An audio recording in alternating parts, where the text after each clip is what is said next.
all about humanity. About humanity.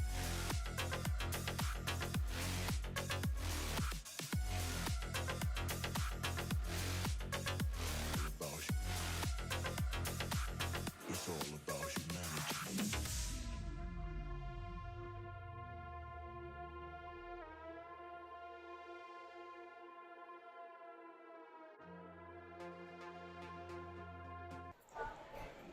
Hello, model citizens. Welcome to my last live stream from Amherst. I'm standing in the young building in the back corner by the T-Trak modules, and I thought we would start off this stream checking out some of these tabletop modular layouts in scale. If you have not seen it, I do have 4 other videos. I've got a video from Friday that I did of the setup when people were just setting up, sort of a quick overview of the show. And then I've got 3 other videos, 2 on Saturday, 1 Sunday morning. So without further ado, let's flip this around and let's go check out, if I can get it to work, let's go check out some of these T-Trak modules. As people know, I have actually built some T-Trak modules. My original plan at one point was to be a T-Trak modeler. That's what I thought. That's what I thought my world was going to be for a while. But things were not so. I did end up switching to shelf layouts, but T-Trak definitely still has quite a place in my heart. Yes, Joe Rader. Yes, I am back. Don't expect me to start going live 3 days a week, every week in the future, but for now, yes. What I think is interesting is you can see all the T-Trak wiring in the center. Dave Hammer asks if I've seen Michelle. Dave, if you have seen any of my videos, Michelle has been, I think, in probably every single one. She seems to be maybe following me around, maybe not. But yeah, here's a train coming through this scene. I like this scene with the junkyard there. Dwight at Northern Star, thank you so much.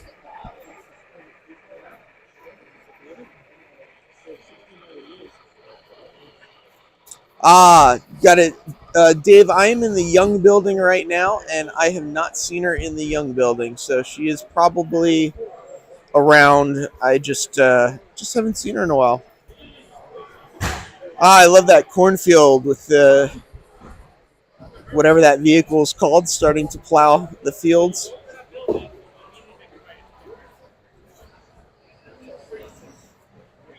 I do like how T-Trak, it confines you to a certain size that makes it easier to actually finish a project, which is something I don't do great at. Thank you, Grandpa Rails. A combine, yes, a combine. Almar, it was great meeting you yesterday. I hope you had a great time at the show. We definitely need to encourage everybody to come to the show. Love seeing these long trains running through the layouts. You're running on Y throttle, aren't you? Of course. Yeah, they got Y throttle set up. Android driver, same idea. Android driver, yeah. We don't talk about Android around here. No, I'm just kidding. Just joking. Let's be new. Yes. Y throttle server. All kinds of cool stuff. Here's a neat module. These next 2 coming up look like they were made by the same person. Nice little engine shed. That was a Winterfest T-Trak contest entry. I almost want to pull back for a second just so people can see it. This whole area is T-Trak, so it's quite a bit of a layout. Got another train coming through.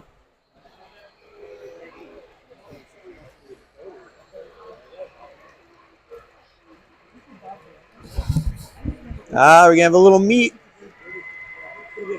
2 different generations. Mark from M&M Rails. I am at the Springfield, the Amherst Railroad Hobby Show in Springfield, Massachusetts. I am in the Young building right now in the what I would consider the far back right corner, but I guess it depends on your perspective. I'm on the Mallory building side of the Young building. Here is another junkyard.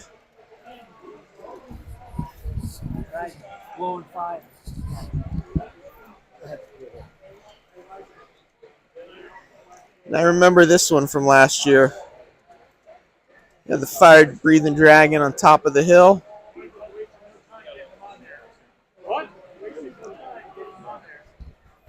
Easy on, easy off.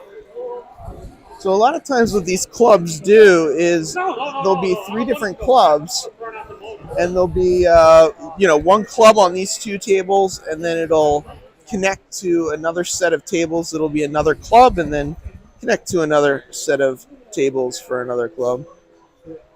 Here's a N-scale McDonald's that I don't think I've seen before, but Nathan DeLay, if you're here, here's a little Thomas for you.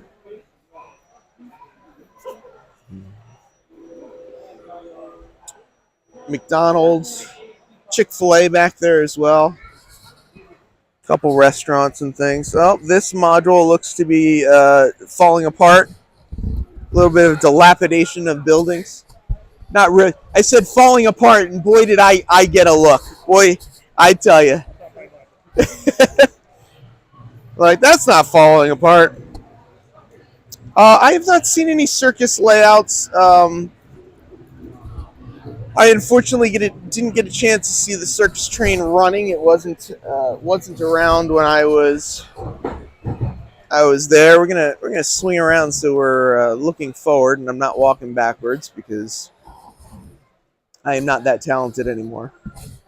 So you can see here's another Y. Let's go to the wide angle. There we go, wide angle. So you can see here's another aisle, complete aisle of T-Trak modules, with another train coming through.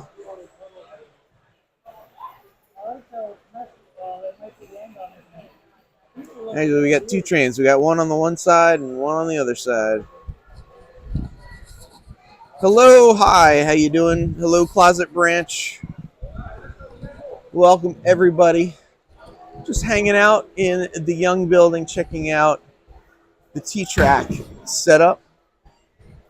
If you don't know, the T-Trak standard is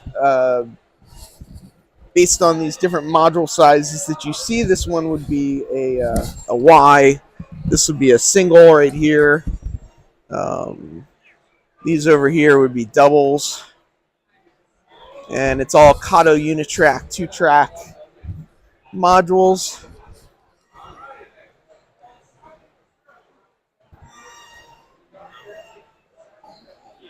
Thanks, Roger. Appreciate it. I like when people add tracks that don't go anywhere. I mean, who's to say when you stick to the standard, you have to stick to only the standard? And apparently, these next 2 modules right here were built by a woodworker, because that is some fine woodworking. Let me see. I'll try and ask somebody when I walk past someone that would know. I bet you there's people here that know the exact count.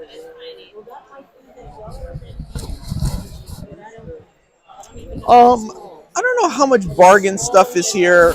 Tom's Trains is here. That not our Tom's Trains and Things, Tom, but Tom's Trains, the seller, is here. They usually have some good N-scale stuff. I don't know the name of the store, but I did actually find a locomotive. I have the MEC 301 and MEC 302. They're S2 switchers.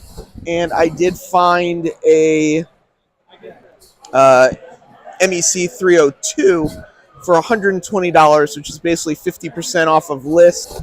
Usually you can see them for about $180, so that was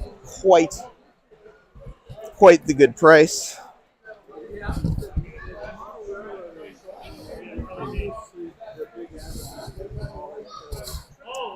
We're getting into some of the water scenes, some boats coming up.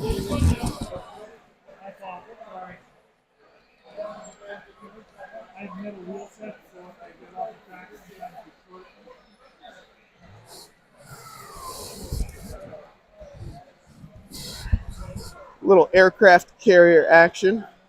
Grandpa Rails, thank you so much for that. I really appreciate it.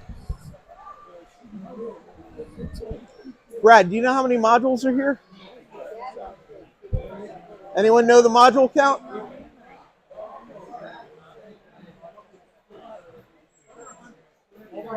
Over 100 modules, thank you. I asked that question and everyone looked around.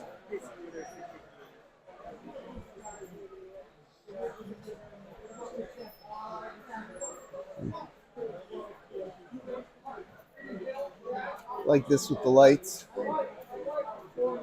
Yeah, that was a cool boat scene, and I like this too. All the container areas.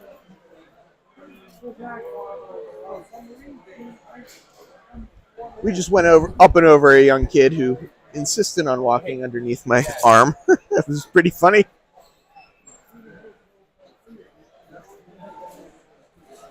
But yeah, lots of creativity in these. Bernard, we are live. At least last I checked, I am alive. I have checked my my pulse, I guess you can say, my whatever.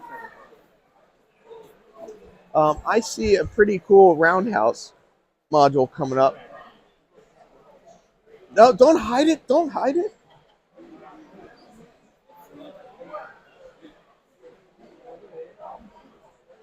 There are lots of families over here by the T-Trak. The T-Trak definitely seems to be a huge hit with the multiple generations. Trying to tip up a little. There we go. That's better. Track Magic is a product from Deluxe Materials that I believe it's like a, well, I don't know that it's the same, but like the idea of a no-ox ID where you put it on the track and it's supposed to keep the track running really smoothly. But they are actually, they're one of the companies that I'm hoping during this live stream I'll be able to find someone to talk to us and hopefully tell us a little bit more about some of their products. But Deluxe Materials is a company out of the UK. They are here in the Young building.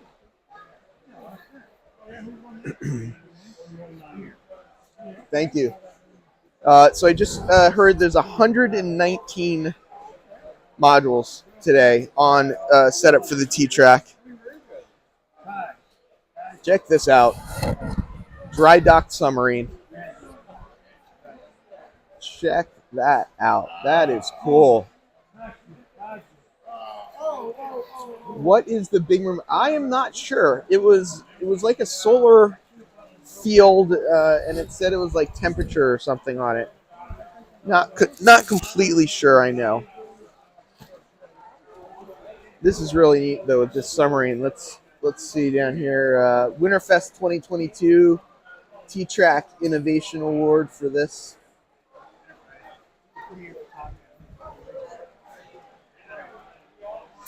Thanks, John. No need to chat. Just, hang out. Enjoy. Watch what's going on. Oh no, taking the trains off the tracks. Uh-oh. The show can't be over. No, we're just switching up. I love when they build the yards. I love just seeing all this track on a T-Trak module.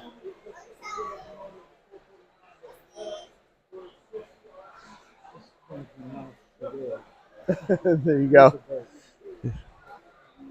So now we're on the back side of some of these modules. So we're going to swing over to the other side and see what's over here in the other row.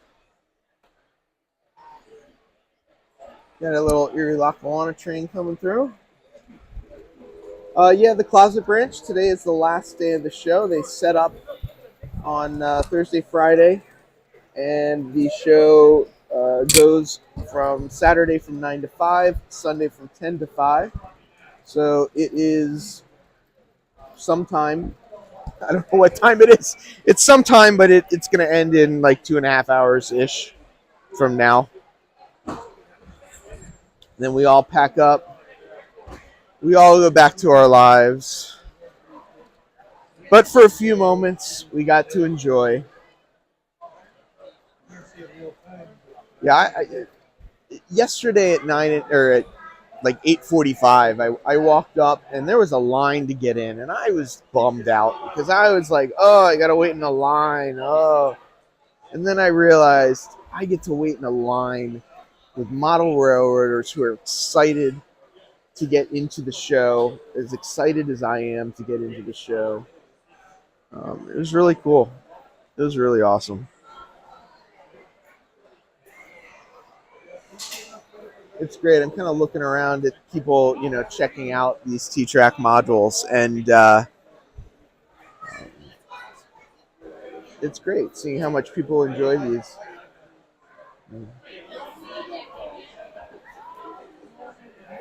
So we're going from a city-ish, an old-time city-ish scene to a country scene, just like that. This looks like it's Babcock State Park with a water wheel, a bridge, bunch of cars, little construction scene.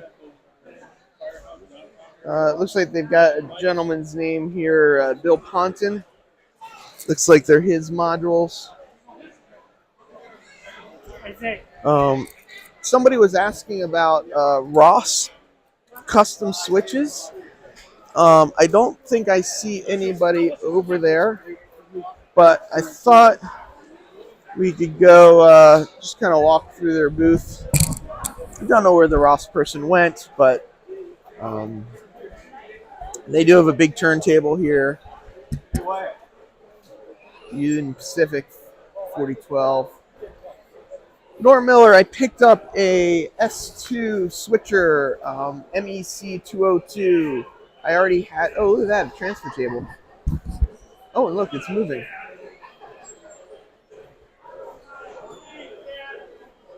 An MEC S2 number 302. I already had numbers 301 and 303. So 302 fills in the middle, and it was being sold for $120.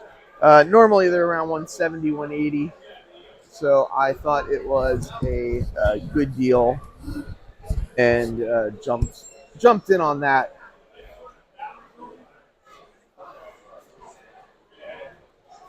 There we go. Rick's asking about Ross Custom Switches. Maybe if they see me over here looking at stuff, somebody will come over and say hello. These are just all the different switches they have set out. They don't have anything for sale here, or at least that's what the sign says. Orders are typically running 3 to 6 weeks right now. But this is all of the Ross Custom Switches. They make a lot more than I realized. A lot more different views. Or a lot more different, curve, straight, long, short. Oh, looks like here's a double slip over here, it looks like. Right there. Double slip. In the center now. Here's all their track. I do like, there's something about the old Lionel track, but I got to tell you, the new track where the center rail is more masked, more hidden, is definitely a favorite of mine.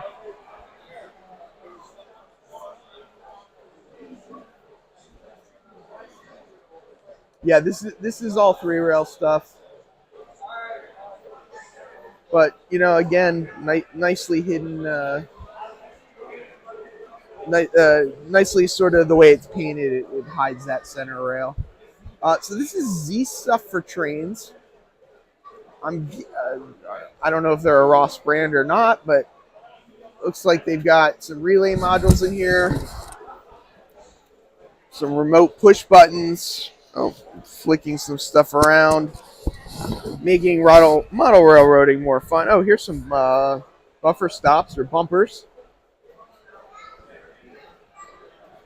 What's your local hobby shop, Dave? There are definitely several hobby shops in here. Here's a cool little diorama.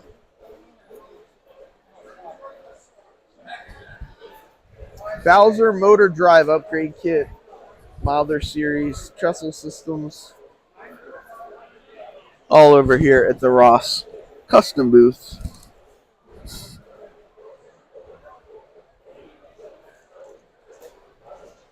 Oh, I see. The Ross guy is over there by the MTH stuff.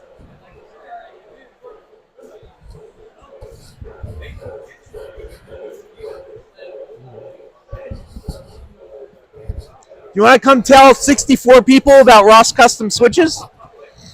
It's my microphone. I'm just talking to the top of that box. What can I tell you? I don't know. I mean, there's some people online that say they use Ross Custom Switches and they want to know. Well, that's good. I appreciate every one of them, frankly. Want to know all about it. Are you Mr. Ross? I don't know about the Mr. part. Oh, My well. middle name is Ross because when I was a kid, I had visions of grandeur, Joshua Lionel Cowan. See what I did there? Yeah, I get you. I get you. And Yeah. nobody can pronounce my last name anyway, even me. Oh, there you go. So there you go. So it became Ross Custom Switches, my middle name. Oh, cool. Okay. So it was a hobby that got out of control when I was a kid. And that's how it always goes. And people would come over to the house. Where'd you get these switches? I built it, build me one. And so it chose me. I didn't choose it, but it's been a lot of fun over the years. And met a lot of great people. Over here talking to a few of them just a minute ago. Yeah. And so we looks like you got some video of our turntable. That's the 33-inch indexed one. You can program that easily to stop anywhere you want around the perimeter of that the pit of the turntable. You got the transfer table over there, same thing. That's slick, that transfer table. You can make that stop anywhere you would like to as well.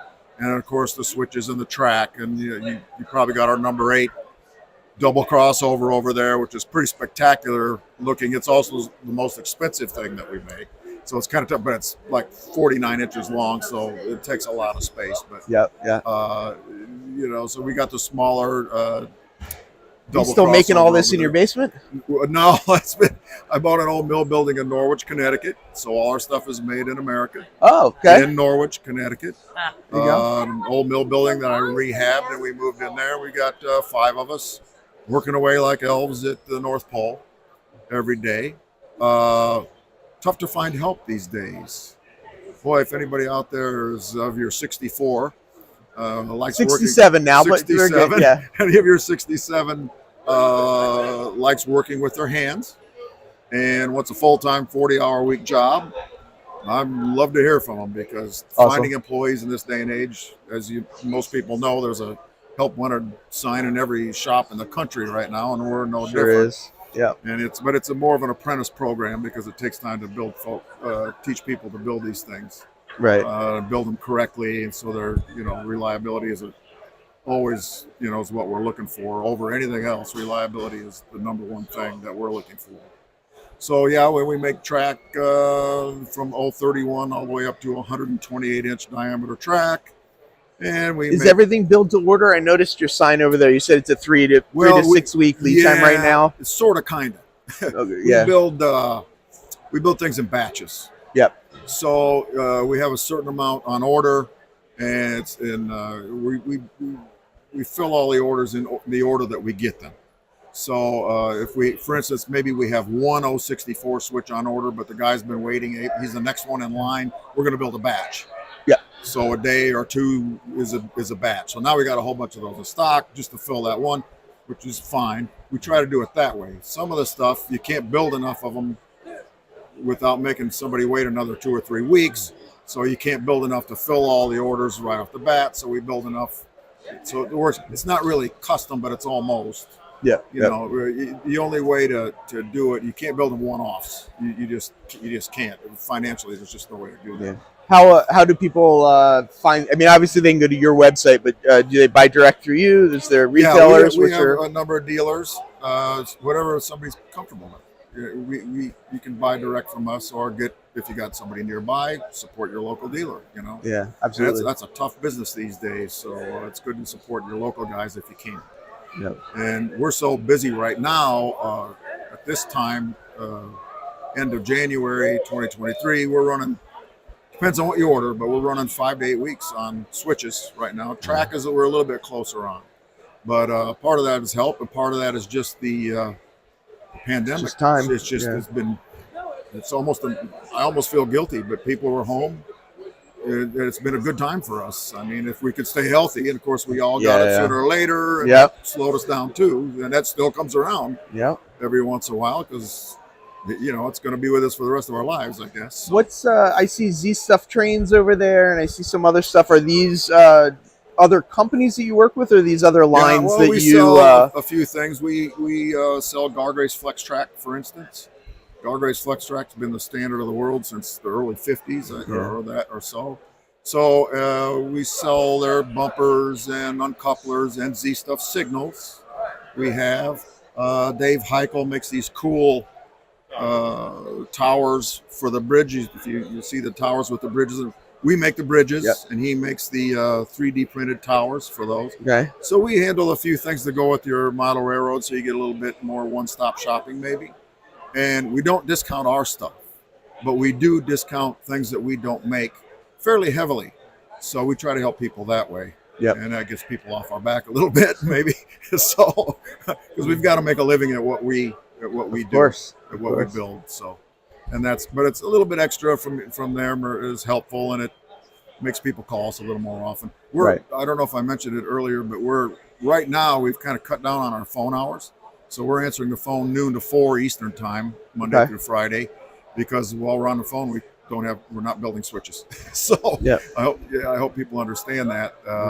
And the old mill that you bought, that's it's not a retail store or anything. It's all online sales or through retailers. It is. We don't have a retail store.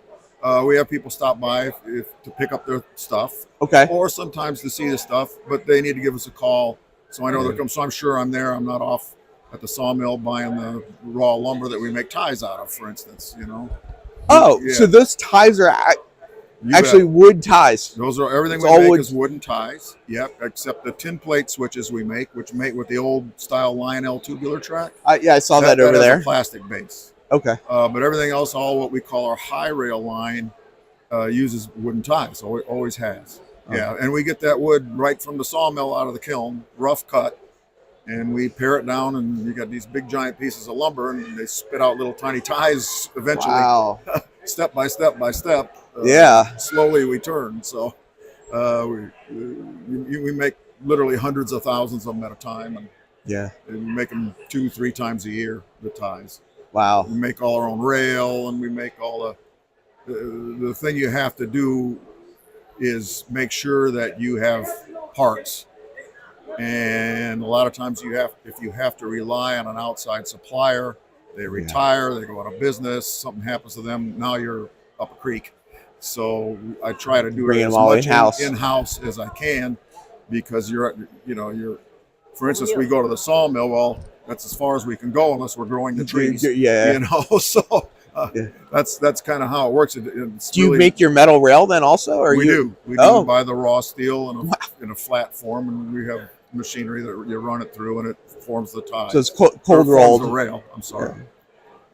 It's cold rolled. It is. Then, tin plated steel, and the center rail is black. I like how. So I'm an N scaler primarily. I do have the O scale running around on my ceiling in my room, because. But I love the contrast between your outside rails and your center rail. We're kind of trying to disguise it, if you will, so it looks more like 2-rail track. Right, and that center rail is matched to the wood ties pretty well. It looks like. We try to, it's blackened. I started at N-gauge. Okay. I was just a kid. Yeah. I mean, really 7, 8 years old, and my dad was 50 years old when he had me, so it was too small for him to see. Yeah. You know, and I realize it now as I'm getting a little older. The old see an end scale is a little bit. So one day he brought home a box of Lionel trains someone had given him, and I thought, oh, we don't have a lot of money. If I'll get rid of my end scale, and that way hopefully I can talk him into more trains, And that's how we got into it, because you could get a lot of cool switches even back then in end gauge. Yes. You could get even curved switches and things. Yeah. Right. So, but you couldn't in Lionel. You had Lionel switches, and Gargraves made one kind of a switch back then. So I started building stuff that you could get an end gauge, like curved switches and double crossover. So as an end scaler, when are you going to start building end scale switches for sure. us? Right? I'll do that in my spare time. I just told you we're running 5 to 8 weeks, right? So it's pretty much 7 days a week. These days. Wow. Yeah. It's but it's a labor of love, and you go to these shows, and I've been doing them for years. I was 14. I started in 1972. So all these, you do a lot of shows, and you meet all these knuckleheads. You end up after the show and having a good time with them. The people you meet at the show that turn into friends that you're doing business with. I mean, so it's been a great camaraderie, and that's what model railroading is a lot about. That's what I love about this hobby too. Yeah, I mean, it really is. Absolutely, especially shows like this. It's a lot of fun. Yeah, so it's it's a labor like anything else, but there's a lot of fun involved with it, no doubt about it. And that's what trains are about, man. It's fun. 100%. And you see here at Springfield at the Big E, you see all these families, a lot of kids. That's the future. But I was just over at the T-Trak stuff, and it's just like kids are like everywhere. They love it. But guess what? They're doing this with their father. And I've seen a number of little girls, 8 years old, 9 years, that are knowledgeable. They're coming up and they're looking at our stuff, and they're asking the right questions. And what's going on here? So, but it's something you do with your family or your dad, and especially with O gauge, it's something that you do with your dad. And so there's more to it than just trains. It's a little bit of heart. But the first layout I remember is my dad's Lionel in our basement. Right. Like, that's there you go. Yep. So there's sort of a special emotional bond to it, other than just the train bond or that you want to do trains, or because trains are cool, or because they're going off into the distance and you wonder where they're going, or whatever it is about trains that lures people to them. There's that emotional thing that so it's a great bonding thing with your dad or your mom if she's into it as well. Yeah, no, absolutely. Steve, thank you so much for your time. I really appreciate it. Anytime. Have fun today, and I guess it's starting to dwindle out a little bit. Great crowd yesterday, though. Oh, fantastic. I was just saying, like, I was so excited. There was a line to get in yesterday compared to last year where the 10 of us were huddled in the vestibule waiting to get in, and that was all that was there. Yeah, we were. The wind's blowing 40 miles an hour, and the snow's sideways, and I don't know what they got on Saturday last year, but this year kind of made up for it. The weather's been great. Beautiful. And they run a great show here. Yeah, John's fantastic. John Sacramone does a great job with it. He's always seems to be in good humor, and it's a well-run show. Yep. And it's a great family thing. So there you have it. Yep. Awesome. Steve, thank you so much for your time. Anytime. Really appreciate it. All right. Thank you. Take care. That was Steve Ross. Well, last name not Ross if you listen to the thing, but middle name Ross. I just want to take another look at this transfer table real quick, because this is pretty cool. So Brad Anderson was asking if I've seen Marty Jenkins. Of course I've seen Marty Jenkins. I gave him as much crap as anybody could give somebody. Yeah, look at this double crossover. This thing is huge. Huge. Just kind of goes on forever. One thing I do want to show you guys, I'm kind of spinning the wrong way, I think. No problem, Rick. I thought that was great to meet Steve. I didn't realize that it was such a small company that he's got there, and stuff that he's done. So I'm coming over here. I want to try and talk to Kevin at Signalogic. I think, as you guys know, I'm really into all the electronics and the electrical parts of things. And Kevin's doing something different than LCC. And we had a conversation with Dick earlier, from RR Circuits, and I think it's just great that we can come to a train show and see some different things that he has going on. He's got a little bit of some examples here. as well. Push button on the front. It's got both a slow motion switch control there, switch control panel here. Heard that snap. This is his, these are basically the components to a system. Runs on a custom written software that he wrote. Young 90 is where your hobby shop is. Young 90. I'm not sure what Young 90 is. I'm looking around. But we'll see. So let's, I'm not sure where to go. I want to, oh, is this your local hobby shop? Wait, that's Young 86. I don't see Young 90 anywhere. Oh, now I see it. 90 is completely on the other side of the building. But, yeah, I'm just wonder why they have the USA on the trash bins. Yeah, they don't want them to run away. Obviously. MacRail's back there. HomeShops is back there. I was going to run back there too, but they've got quite a crowd. A lot of people buying, some last minute items around here. It's pretty good. This is a guy selling DVDs in the back corner right over there. MTH booth is right over here as well. I was tempted to ask the MTH guy if who owns MTH right now, because he's got the MTH control stuff, but it's not the MTH trains and stuff. I know they sold that to Atlas, but it's not clear to me who owns the control stuff. But maybe somebody here knows. Maybe somebody knows. So, yeah. So I did talk to Kevin earlier, so I'll talk about a couple things, and then he'll probably tell me I'm completely wrong. But there's a DBM signal controller, and that's kind of the heart of the system. You can see it's got kind of a backboard there that all of the cards plug into. It's all distributed. It is also CAN bus like LCC, but it is not LCC. Actually, hi, there's a Pico seller. The New Jersey Pico seller is in the back corner behind me. Oh, MTH Mike still owns MTH. We'll try and come back. Maybe we can grab Kevin a little bit later.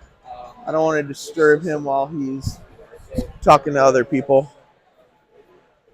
Why don't we go? I'm gonna go over to Dwarvin. I think Dwarvin's got some cool stuff. Dwarvin is a fiber optic lighting company. So, for example, if you don't have space for LEDs, you can put a single LED somewhere and then use fiber optic to expand it around. We're walking past the Bar Mills booth, getting around here. We're gonna go. Here's the Dwarvin booth. Let's see if we can.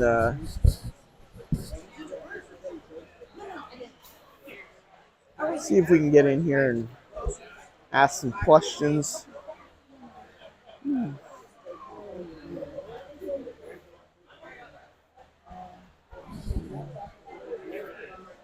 But you can see, so this is all fiber optics.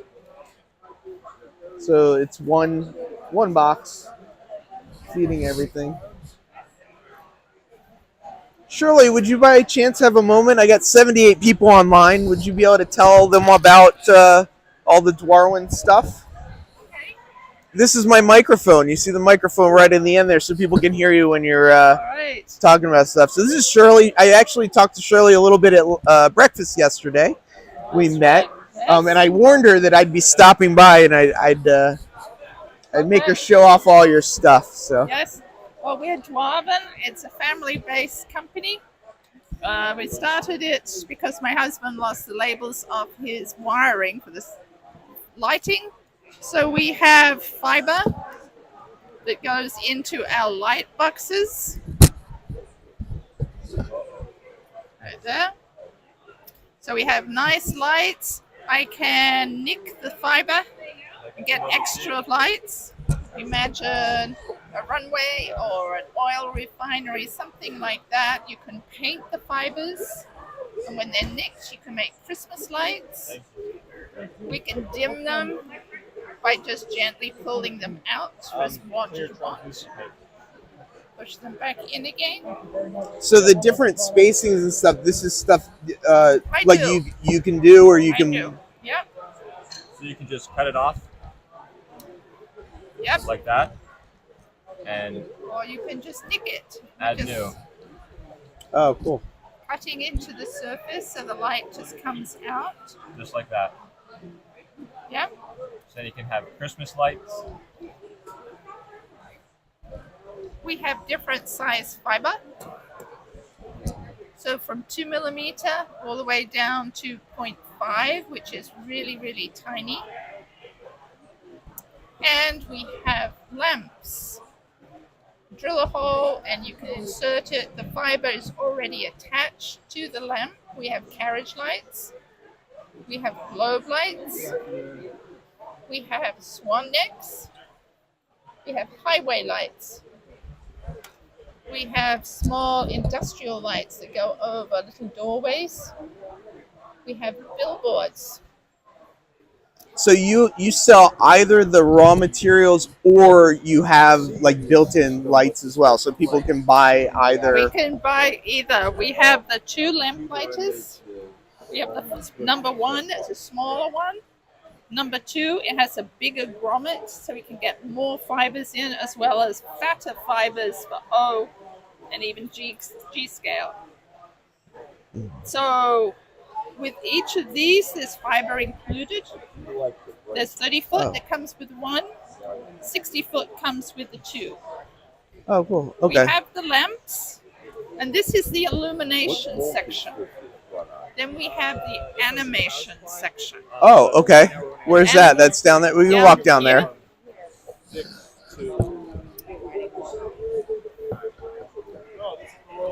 So with the animation, we have DFLs that include railroad crossings, the controller, 2 detectors, and a crossing bell.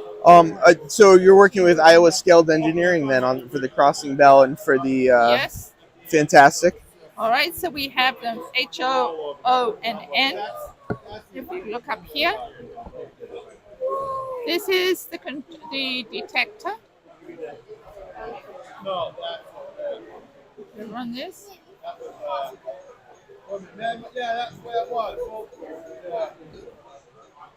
So that's not LED, that's fiber in the That's crossing fiber. signal. Yep, that's totally fiber. And if you want to, you instead of crossings, you can have block signals. Yep. We have here the N, HO, and the O crossings. Here's a tall block signal. These are some N's, Yep. N block signals. And then we have turnouts as well. So we have them from a different series of turnouts. What do you mean by turnout signals? Gotcha. Yes. Yep. Yep. Oh, so just with this box, I can hook it up to the turnout and then Absolutely. it. Gotcha. Okay, gotcha. Yes. Oh, nice. Now I see from the card here that I'm showing everybody, Michael Groves, I'm guessing is your husband that you started this with. Yep. How did you get the name Dwarvin? Because that's not your last name. No. Yes. When we first started, grandson number one was reading Tolkien. Yeah. With so all the dwarves under the mountains, building and hammering and stuff. Yep. And our 3 grandsons are down in the basement building these products. Oh, fantastic. Yes, so they're earning money for their college education. So it's a family business. It's a family business. Yep. Fantastic. And if people wanted to purchase this stuff, what's the... Online, we have webpage, we have YouTube's. So if you need to have some information on how to color, how to bend, how to join, Oh, we okay. have joiners. So you can just go online. What do you mean by joiners? Like you can join two pieces of fiber together? Yes, connectors.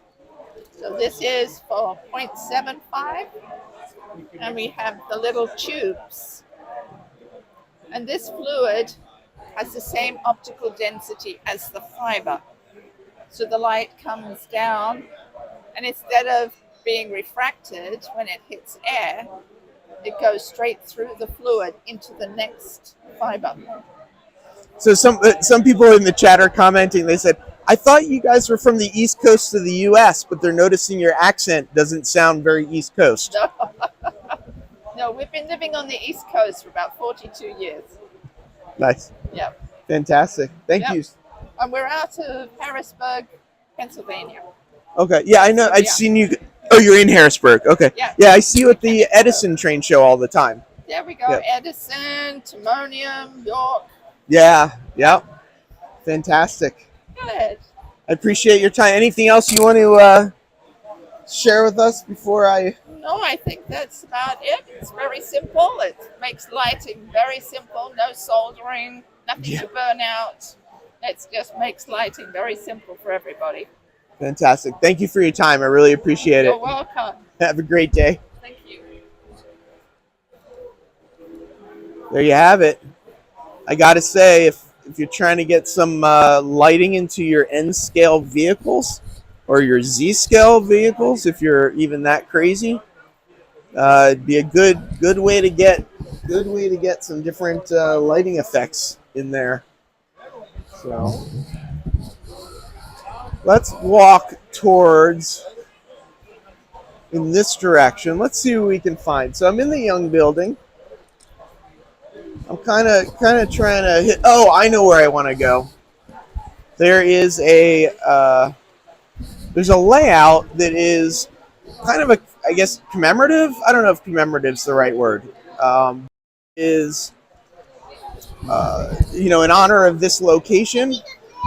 So it's a whole setup that's got the Young building and some other old scale stuff. So I figured maybe we can head over there and check that out a little bit and go from there.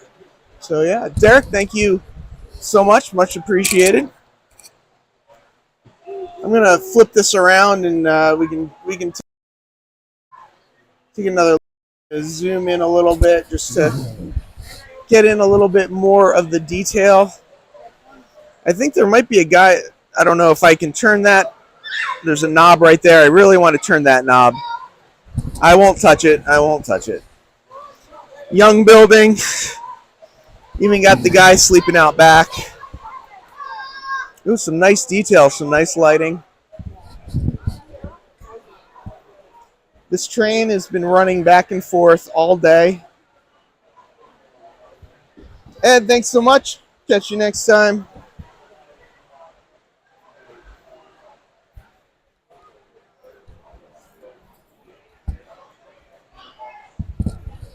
So yeah, nice little setup here. Lots of lighting. Oh, they even have the gates. The gates coming into the show. Locomotive says Railroad Hobby Show right on it.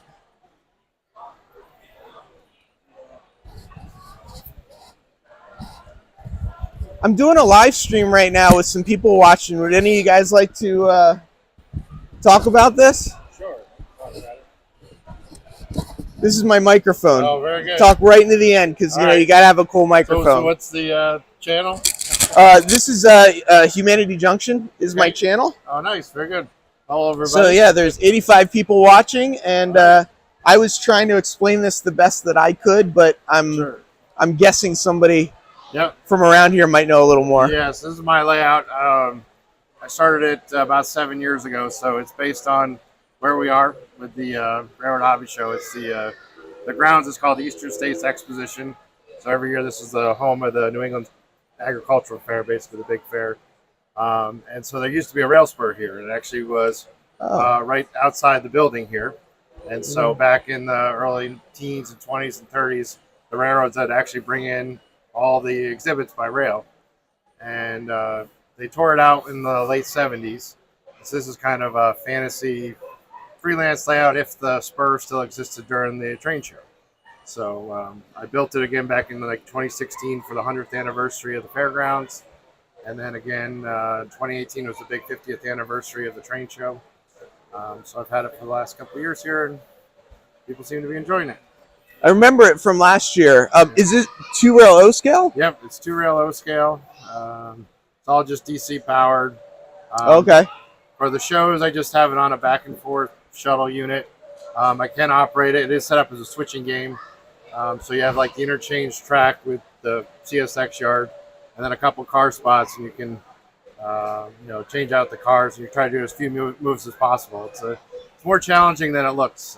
Oh yeah, that's I got into operations through a switching puzzle. That's what got me there. So yeah, I get it. That's great. How long did you say you've been working on this? About 7 years. I'd say I really haven't done too much new to it in the last like 4 or 5. So I kind of finished it around. I was trying to get it done for the 2018 show. So this is an example of somebody that's actually finished a layout. Is that I'll what I'm hearing? That. I will never say I've done that. Yeah, railroads never get finished. Yeah. It's about as finished I think as it's going to be. But it's been a lot of fun. It's been a really fun project doing all the research, and obviously I've really enjoyed sharing it with everybody. And, are you in this area? Are you part of the Amherst Railway Club? Like why did you? So I'm currently on my own. I was a part of the Mohegan Pequot Model Railroad Club, which is over kind of here in the Young Building. Yeah. And we actually had our 30th anniversary at the show in 2017. So that was another reason I built the layout back then. But left that. Just still bring this layout up to the show. It's a really great layout. Thanks for sharing it. Appreciate it. Yeah, no problem. Thank you. Enjoy the rest of the show.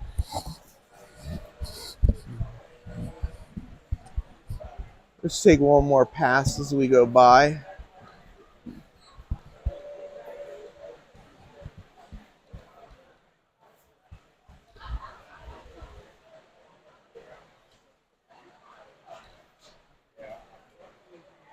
Oh, I didn't notice that before. There's a little HO scale. It looks like railroad on the other side.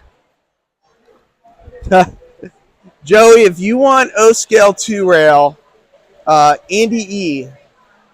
Also sometimes logs in as Este Panday Projects, does 2-rail O-scale.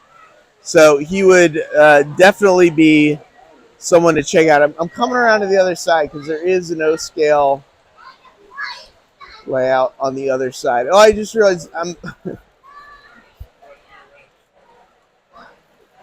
There you go. Here we are.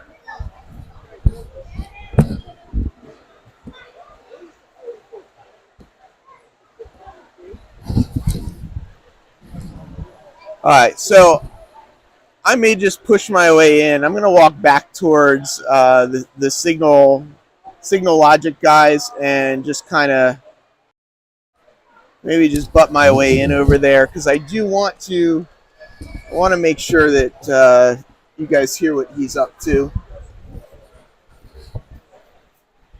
Look at this G-scale layout with a what's that called? Drive-in movie theater. There we go. Let's go around this way. Actually, I'm seeing some cool scenery on this G-scale layout.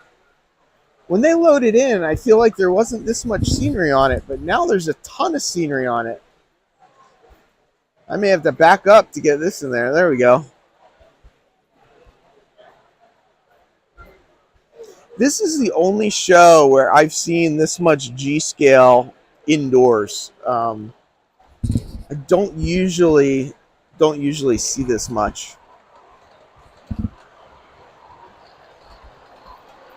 That was a cool Great Northern locomotive. Got a little trolley coming through. There is definitely something about G-Scale. Oh, was it, Corey? Was it Back to the Future 3? I missed that. I totally missed that.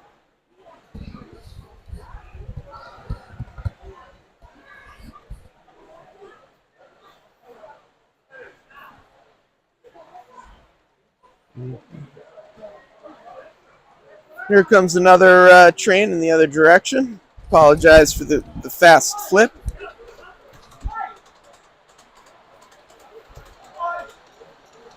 Bill, thank you so much. Much appreciated. That's why it's G-Scale. Oh, gee, look at that. Oh, gee, look at that. Good stuff. Yeah.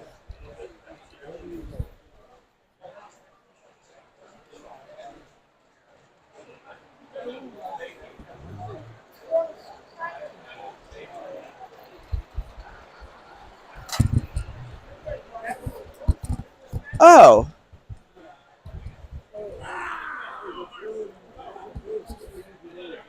No, I don't know. Is Railsmith? No, I think I'm thinking of something else. I do like, too, I'm kind of coming over this way. JL Innovative is over here. And they've got a whole bunch of different things hanging up here. I don't know that here's the sign. JL Innovative by Costello Manufacturing.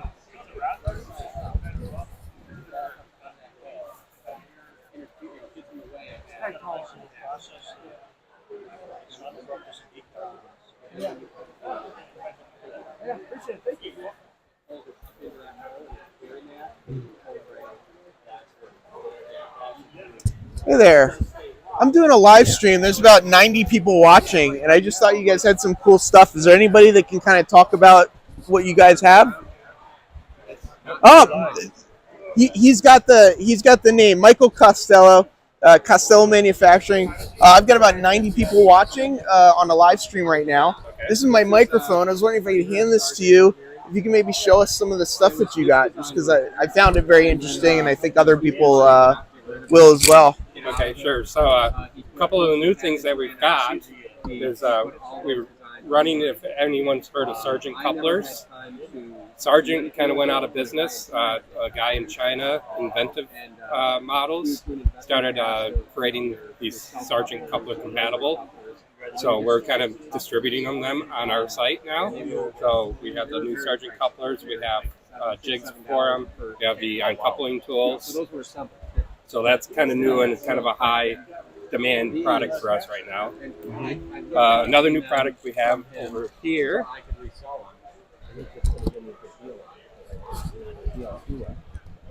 is we have our pre-lit soda machines, and right now they come as Pepsi only, but we will shortly have some other types. And this is all HO scale, or do you do multiple scales? This is HO scale right now.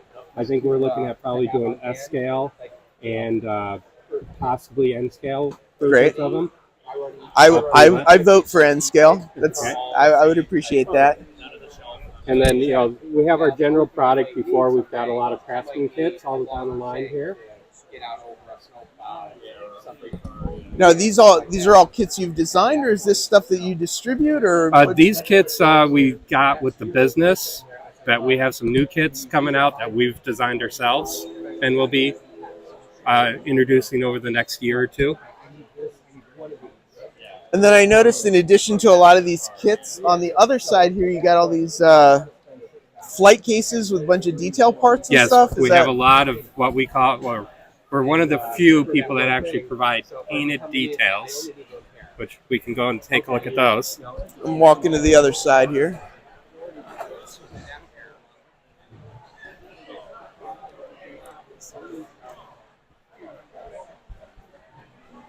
And we've just recently introduced all the S-scale. He never did the S-scale before, but we have S-scale painted details, mainly barrels and mailboxes and milk cans. And we also have an S-scale D-rail. These D-rails, when you put them together, actually operate like this one down here. And it's all cast metal. It will actually derail your trains. So it works like I don't need a derail to derail my trains. I do that just fine on my own. So, but the operating ones, they love them because it's another thing for the operation because 100%. all of the businesses had them. We also sell those in an HO scale, which we're out of at the moment, but we will have them on our website. But then we have all of our selection of HO scale details. We have just a couple, some old N scale soda machines that are decorated. But for the most part, the painted details are mostly HO, and we got gas pumps and crates and barrels, all kind of labeled and colored. One of the few that do it. So is this all stuff that like you wanted on your own railroad? Are you a model railroader first? Or? I am a model railroader, and my brother and I bought this business about 3 years ago, and we made several improvements, and we hope to start adding even more details onto things. Fantastic. If people wanted to buy this stuff, where do they find it? www.jlinnovative.com. So we have a website. We also sell to many distributors, so it's probably in several hobby shops around. Okay. Actually, one of the improvements we made is the new mailboxes. The original mailboxes only had basically 2 legs. Our new mailboxes all have the true 4 legs, like they were. Oh, nice. Yeah. So they're a lot more detailed. Mm-hmm. And I noticed, so these here say JL Innovation made in the USA, but then this is Durango Press. Is that's another brand? So when we bought this from the prior owners, they actually had basically 3 lines. They had the Durango Press line that they had bought from another place that we kept. They had the JL Innovative, which they themselves, I think, in '91. Okay. And they also bought Railway Express Miniatures, which is mainly kind of N-scale detail parts down here, and a lot of construction equipment and kits there. So we kind of kept the lines just because it's recognizable. Yep. And I see these books here? So these we sell, they're kind of just paper signs, different older type advertisement things that are great for putting on sides of buildings. Or if you want to do billboards or on fences or any kind of advertising, we've got like warning signs, just kind of some general stuff that a lot of people, and it's basically just paper that we printed. They're kind of cleaned up nicely so they look good, and you can weather them. And basically there's tips for you kind of sand the back of the paper down a little bit and use a white glue, and you can apply them to your models. One of the guys just said, let him know his site just got bookmarked. So okay. There you go. Yeah, so it's all direct sales, correct? So everyone should go to your website. We prefer website, but we do sell them in hobby shops. You do? Okay. Great. We sell to, actually, most of our sales right now are to distributors. Okay. Through like Walters and Hobby Time. And so you'll see our details in hobby shops as well. Oh, fantastic. Thank you. Appreciate your time. Thanks. It's really cool, all these people that start out as model railroaders and then, turn their passions into a job, right? I mean, that's what this is about. Well, this is a table I ended up buying a bunch of stuff from last year, so that's why I'm kind of taking a look. Oh, the CNNW has 4 of their oil tanks on my layout. Anyone see anything they want? I bought a breast cancer awareness car from these guys last year. So that's just why I wanted to take a quick look. But Dave Hammer, if you're still here, I believe here's section 90, right up here. So your local hobby shop is somewhere in this section. Right there.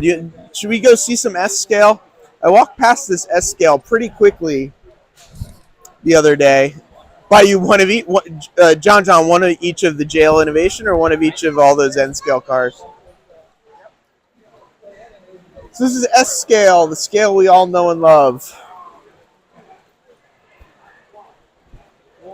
The circus train just went in the other direction, so we will have to wait for that to come back around. I believe this is the only S-scale layout here. Here's the circus train coming in. I think it is. Oh, nope, it's the next train coming, not this one.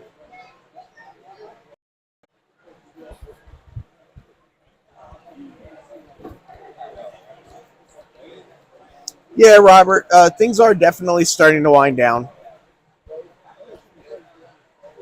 which is kind of sad. I wouldn't mind if it went on for a couple more days.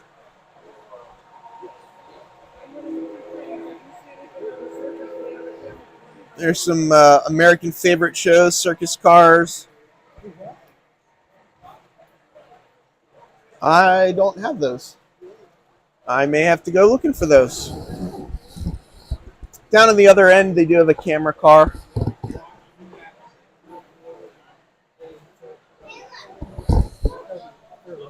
Oh, here it is right here. We can take a look at the video right here. Let's go around these gentlemen. Oh, the camera just went off. Oh, and there it came back.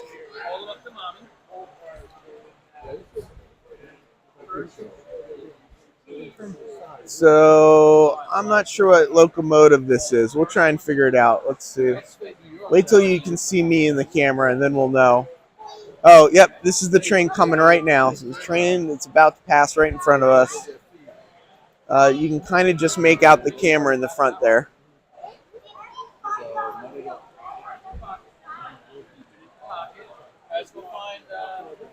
Anyone want to go see some stuff at Tangent? Anyone have any questions for Tangent? Dave Hammer, is yours Des Plaines Hobbies? Because I see their, I don't know if you can see it, their sign's way back over there.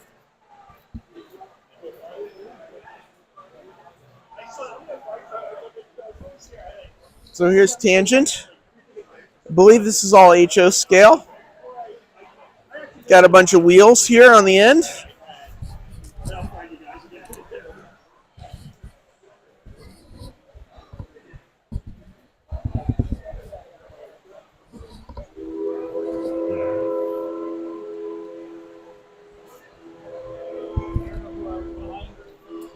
Hi there. I'm doing a live stream right now. Got almost 100 people watching. Well, hey, a couple people love Tangent.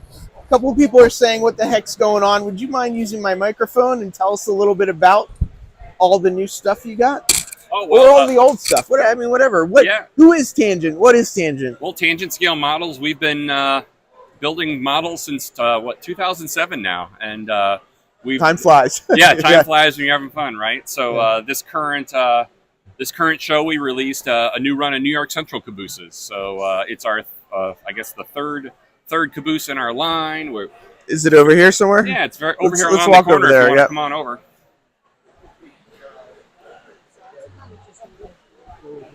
You all right? Okay. So we've got a new run of New York Central cabooses, so you can do things like the brown New York Central 1955. We've got a Penn Central paint job, various forms of Conrail. So, kind of depends on your era. They come lit, wire grab irons, all the usual good things people want, real Kadee couplers. And we're selling them for $116.95 in this new run. If you haven't seen us, come on by one of these shows. We'd love to chat. We're also online at www.tangentscalemodels.com. Do people want to find your stuff? Is it direct through you, hobby shops? How do you guys sell stuff? We sell direct, and we also sell through local brick and mortar hobby shops. So if you've got a favorite local dealer, check them out. Are you Tangent? Like, is it your company? I am Daniel Kohlberg. I'm the Director of Product Development at Tangent. Oh, awesome. Mr. Tangent is David Lelbach, the guy behind me here. Oh, right? Fantastic. So, yeah. Are you guys all model railroaders? And we are. You wanted to fill a... We are born and raised model railroaders. It's what we do. So it's fun to execute a lot of projects here, things you want to get done, right? And fantastic. So it's fun to execute model trains as high of a level as you can, but at the end of the day, I still want to put it on the track and play choo-choo with it. So, yep, absolutely. Right? Thank you for your time. I really appreciate it. Yeah, it's really nice seeing everybody. Have a good show. Thank you.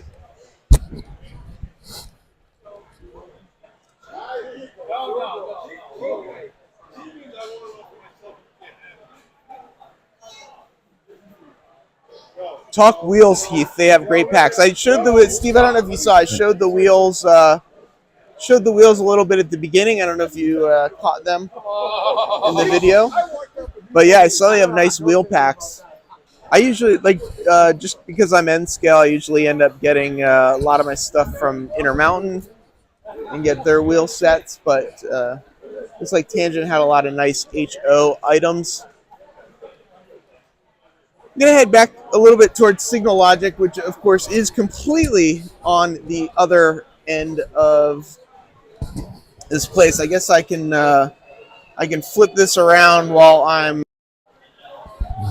walking down there. Let's walk down to the other side. I don't know why I like all this electron. Oh, we can stop by. Somebody was asking about Deluxe Materials. We can try and swing by there and see what they have to say on the way. Yankee Dabbler is here. Oh, here's some cool signs if people want some signs. This gentleman here, subwayowl.com, has some signs, 208 Street, Manhattan right there. I know where that stop is. Looks like he's got some interesting things going on. Derek, thank you so much for the feedback. Really appreciate it. There's some more DVDs and stuff.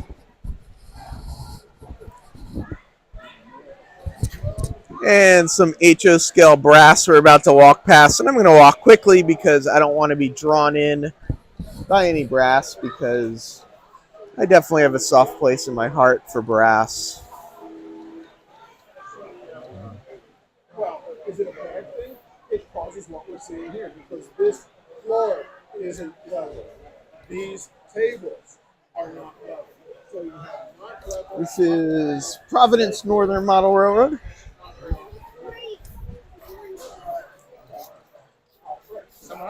Why is Split Rock going to be mad? I missed it. What happened?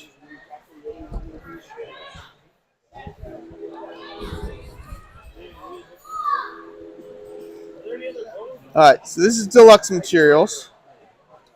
I'm going to see in a second if I can get someone's attention. Maybe we'll... No, Derek, we're not looking. We're not looking. Hi, how you doing? I'm doing a live stream right now. I wonder if you could take a second and kind of just talk through some of the various products that you guys have here at the show. Hi, John. I'm doing a live stream. There's almost 100 people watching. I was wondering, I hand you this microphone that's at the top there. A couple people earlier were actually asking. We saw signs up around the show of this layout's protected by Track Magic. And people were saying, what is that? So I wanted to come over here and see what products you had, including hear a little bit about the Track Magic product. Yeah, Track Magic is you hold it up a little. Track Magic is our invention, and we're quite proud of it, actually. So this is a product which basically loosens dirt and mobilizes it, and removes it and dissolves it away to leave an invisible conducting film on the track that's dry. So in essence, it makes the trains more reliable and more responsive in the way they act to the digital signal that's coming in. And we have been trying this with a number of American railroad systems for the last 3 or 4 years, and people are really interested, and we've had a lot of nice comments come back from people that have basically revitalized their locos for cleaning wheels as well as the track. People ask us, how do we use it? Well, I would say if your track is particularly dirty or rusted or corroded in any way, use the track rubber and then use the Track Magic. And it's a great story because before we launched this, we were at a show and we noticed the stand next to us was having trouble selling their digital equipment. And I said to him, let's treat this track tomorrow morning. And at the end of the show, he said, my goodness, when are you going to launch this stuff? You know, it was absolutely amazing. And we saw him the following Easter, because that was November. And he said, I haven't had to clean the track since. And and I've sold 300 sets of digital. So he was well pleased, and of course we thought this would be well suited to the North American modelers, and it's essentially been very well received. We're a chemist, we're a modeler, and it's a good example of what Deluxe Materials is all about in terms of wanting to enhance people's enjoyment from their hobby through creating good products. And this is probably one that we're particularly proud. So there you go. So I want to go back to something you said. So you, you're model railroaders, but then I guess chemists was kind of the day job, and you combined them together to create this line. So yeah. People won't be able to hear you, John, if you're not talking to the mic. The mic's actually this little thing right there. Sorry. So what else do you guys make? I mean, I see a bunch of stuff here. You can see here. Let's take you around to the front of the stand. Okay. You can see here a range of products, adhesives, finishing products, and accessories for adhesives. So we go from epoxy glues, kickers, a range of super glues, a great brand in super glue that's freshly packed, the Rocket brand. Now, is this, somebody was saying you guys have some CA glue that's non-toxic? We have a plastic glue. One of our objectives, I think, and it's very important to the consumer, is actually because we're making all these things from scratch. Yep. We think it's quite important to look after the health of the modeler. So because we're manufacturing these things on our own, we can make those things safer for people to use. And it probably all started with plastic glues, which essentially contain a lot of solvents. So we were the first people to launch Plastic Magic glue, solvent glue, which is completely non-flammable and non-harmful. And it's been extremely well received by those people working indoors, close or concerned about relatives that are close to them, you know, have a health concern. No more fumes, really. It's a little bit more expensive, but in the end, actually, it works out more economical because it doesn't evaporate quite so well. So that's just one example. Some people were asking, they saw this car over here, the Scenic Rust product as well. Yep. Yeah. The 49 Ford. Yeah, so this is the work of a very skilled English modeler, Andy Argent, who models from the real situation. And he works and loves our product called Scenic Rust, which is a chemical kit that we've developed that puts real rust, so it's got real texture, onto a model. And you can basically create a painted model and make plastic go rusty, you know. So we've even evolved a way of creating what do you call the blistering effect, where rust is puncturing through the model. But talk to us more about that offline. You know, that's quite a detail. It doesn't require a lot of skill, but it's easy to do. But we're able to do that. So you guys have videos of some of this stuff? Yes. We if you look at our catalog, you can go straight to our website. Click on this QR code here, and there is a whole range of, takes you right through the adhesives, and you can see advice on what glue you need for which type of job. Do you want it to be adjustable, gap filling, those sorts of properties, really. On the back, it'll tell you what materials you need and what glues, just by referring. You want to bond foam to polycarbonate, we've got a glue that will do that. So this is a unique glue chart, and more advice is here. So we show the applications, in this case the model railway, railroad, what products you need for what type of application. So we're very much about not just having the right products that are safe and, you know, but also guiding those modelers to choose the right product and making them available through our distributor network. People like Heartland Hobby, Hobby Time, who supply the shops, and we think that's very important. And of course, Horizon Hobby handle all our products in radio control market. Yeah. So it's not just having the right products; it's actually helping people find them and use them through things like the videos.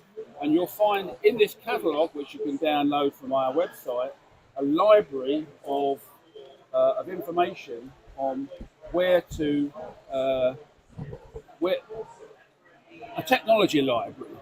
All right? Huh. Oh, those are all QR codes. All the QR codes that take you to articles or videos, Okay. simple things, and you can just scan on your smartphone and find this material. So speaking of the right product for the job, someone in the chat was asking about, they saw Ballast Bond, but then I believe you also have a Ballast Magic, and they were asking what's the difference between them, when to use which? I think this is very much personal preference. So, but this is a unique product.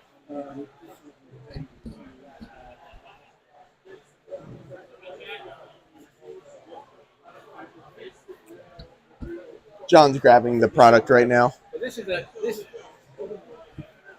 We'll just give you the. So this is basically a powder adhesive, but it's a fun way of doing ballast actually. So you basically sprinkle the put your ballast into a dry ballast into a beaker, and then you tip your Ballast Magic powder in neat and mix the two up, and then basically lay that down onto your track, sprinkle it down, and then simply spray it with water. Right? Just give it a light dusting, and that will set it. Actually, if you've got time, we could give you a little demonstration of that. But I mean, if you want, people are watching, so why not? One question, if you wouldn't mind setting that up, that'd be great. One question though, while someone was asking about the track cleaner and traction tires. A lot of those. Yeah, there are a lot of other products out there that have issues with traction tires and the question, because a lot of the track cleaners will leave an oily film. Yep. And we knew that front end up, just by talking to them on. It's obvious you don't want oily film because you've got rubber, you're trying to assist with grip and stuff like that. And so Track Magic actually completely disappears.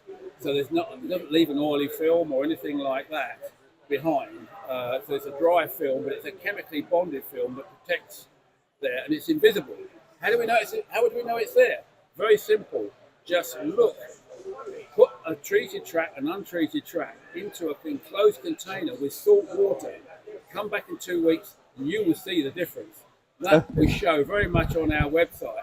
One is rusted, one is not. Okay. You can find that information. So,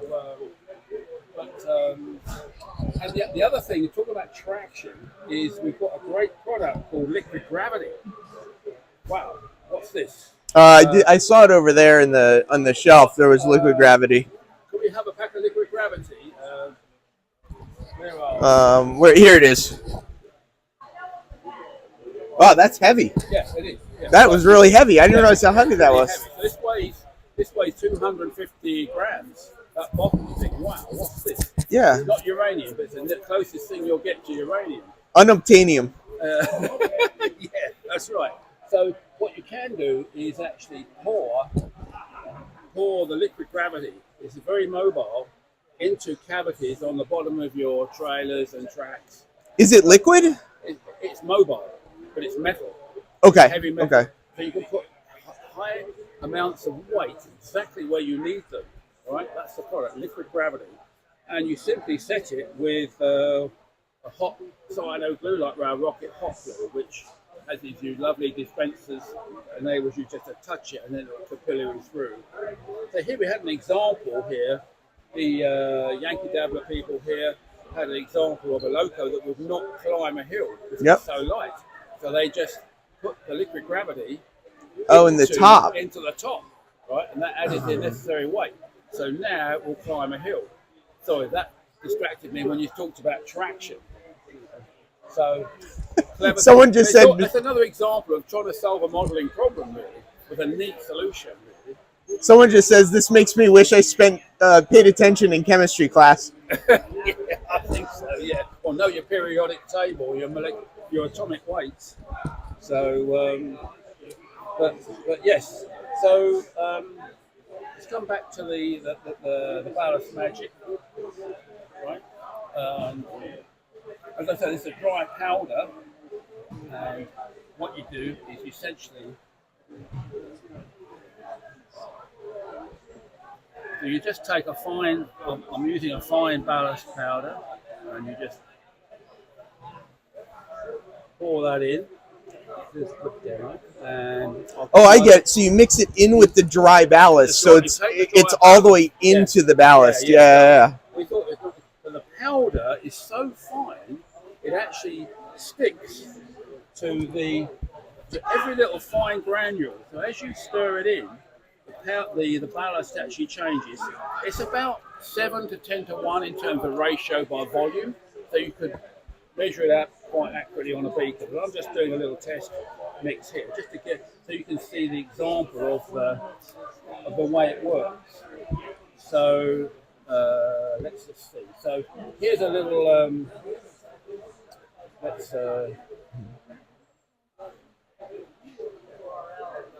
We'll just pour a little bit in. Ladies and gentlemen, may I have your attention, please? There seems to be some confusion as to when the show closes. The show will close at 5 o'clock. 5 o'clock. Thank you. Right, now what I'm going to suggest is, having ruled this up, what you would do now is actually check all your points are working, the whole mechanics is there, and adjust that accordingly, right? So you essentially then just spray this with water, right? Just dust it, a light dusting. So it doesn't need to be like people talk about alcohol and Dawn dish soap and all that kind of stuff. I mean, it doesn't. You're not. Yeah, and it's set it. Oh, it's done already. It's done already, right? And the nice thing is, you can actually get this.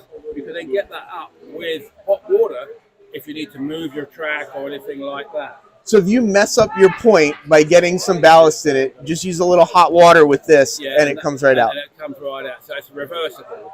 And of course, you can do other things like rock piles or coal piles and things like that, which are really nice. It's great for large areas, you know. Now, do you know, like... and it's completely safe. And just to give you a little tip, instead of spraying with water, you can put a bit of your best scotch in with the water. It's a slightly better solvent for the glue. Right? Okay, there you go. All right. There you go. So that's quite a neat solution. And does it work with any kind of ballast? Because I know like a Woodland Scenics ballast is different than like Arizona Rock and Mineral that uses real stone. It could be used with any of that? You have to get the ratio. Get the ratio slightly just ratio according, because there's so many different types of ballast around. What can you do? We also do a kit of this, which has got the ballast magic in it. It's got the little dispensing cap, the mixing beakers, and that little spray bottle. But what you don't want to be doing is using one of these trigger sprays, which basically ruins that. And I just hated the idea of spraying a track with glue. Excuse me. Spraying a track and layout with rails with glue. I don't want to do that. There's got to be some neater solution. So, neat, huh? I think. I agree. You know, and you'll get people say, I prefer using PVA and water or whatever. And when they try the ballast bond, you know, it's they don't go back. They don't, why take the chance of using PVA and water? And remember, PVA is the bonding wood. We're bonding stone here. So we're using a polymer in this, which is approved for the bonding sand in the desert, right? Holding water around plants and things like that. So it's specifically designed for bonding stony material, you know, not wood. You know, so it's an obvious thing, really. One of the commenters was, he said, this guy knows his products. He's not just a sales guy. Well, also, it's a good example of innovation. Yeah, this is your company, This is our company. We celebrate 50 years this year. 50 years? 50 years in business. We started in 1973, Vivian and I. Oh, I didn't realize that. Oh, okay. So we've been in America since 2010. Okay, I was going to say, I didn't, 2010, so, it's a good example of how we use innovation to, you know, I mean, another example is in fact the ballast magic. Right. And where does this chemistry come from? Well, actually, if you're a farmer and you put fertilizer on the ground, you don't want your fertilizer To run off. to run away. Right. So it's stuck down with this sort of chemistry. So the rain comes and washes the fertilizer into the soil. Bingo. Well, I thought we could use that. Let's move this into an application where you want to stick stony material. And so there you go. It's another example. So we're creative, we're innovative, we're modelers, we're chemists. So we've got the whole thing. And they say it's a great catalog that you can buy. Go to deluxematerials.com and download our catalog. It's rich with information, and it's distributed by Heartland Hobby, by Horizon Hobby, and Hobby Time here in the US. Yeah. So you can buy it. We'd ask you to support your local hobby shop. I think they're really important. And come to us and look at our So one of the website. sponsors of my channel is Iron Planet Hobbies, and Heartland is their distributor. So we should be able to get it, for the people watching. Yep. Absolutely. Yeah. So basically, support your local hobby shop. So there you go. John, I really appreciate your time. Thank you so much. I had no idea there was so much that went into your products. When they started coming to our market, I didn't understand it at all. So I appreciate this conversation a lot. Deluxe Materials, the strength inside your model. Nice. Thank you. Have a great day. Bye-bye. Bye-bye. Bye-bye.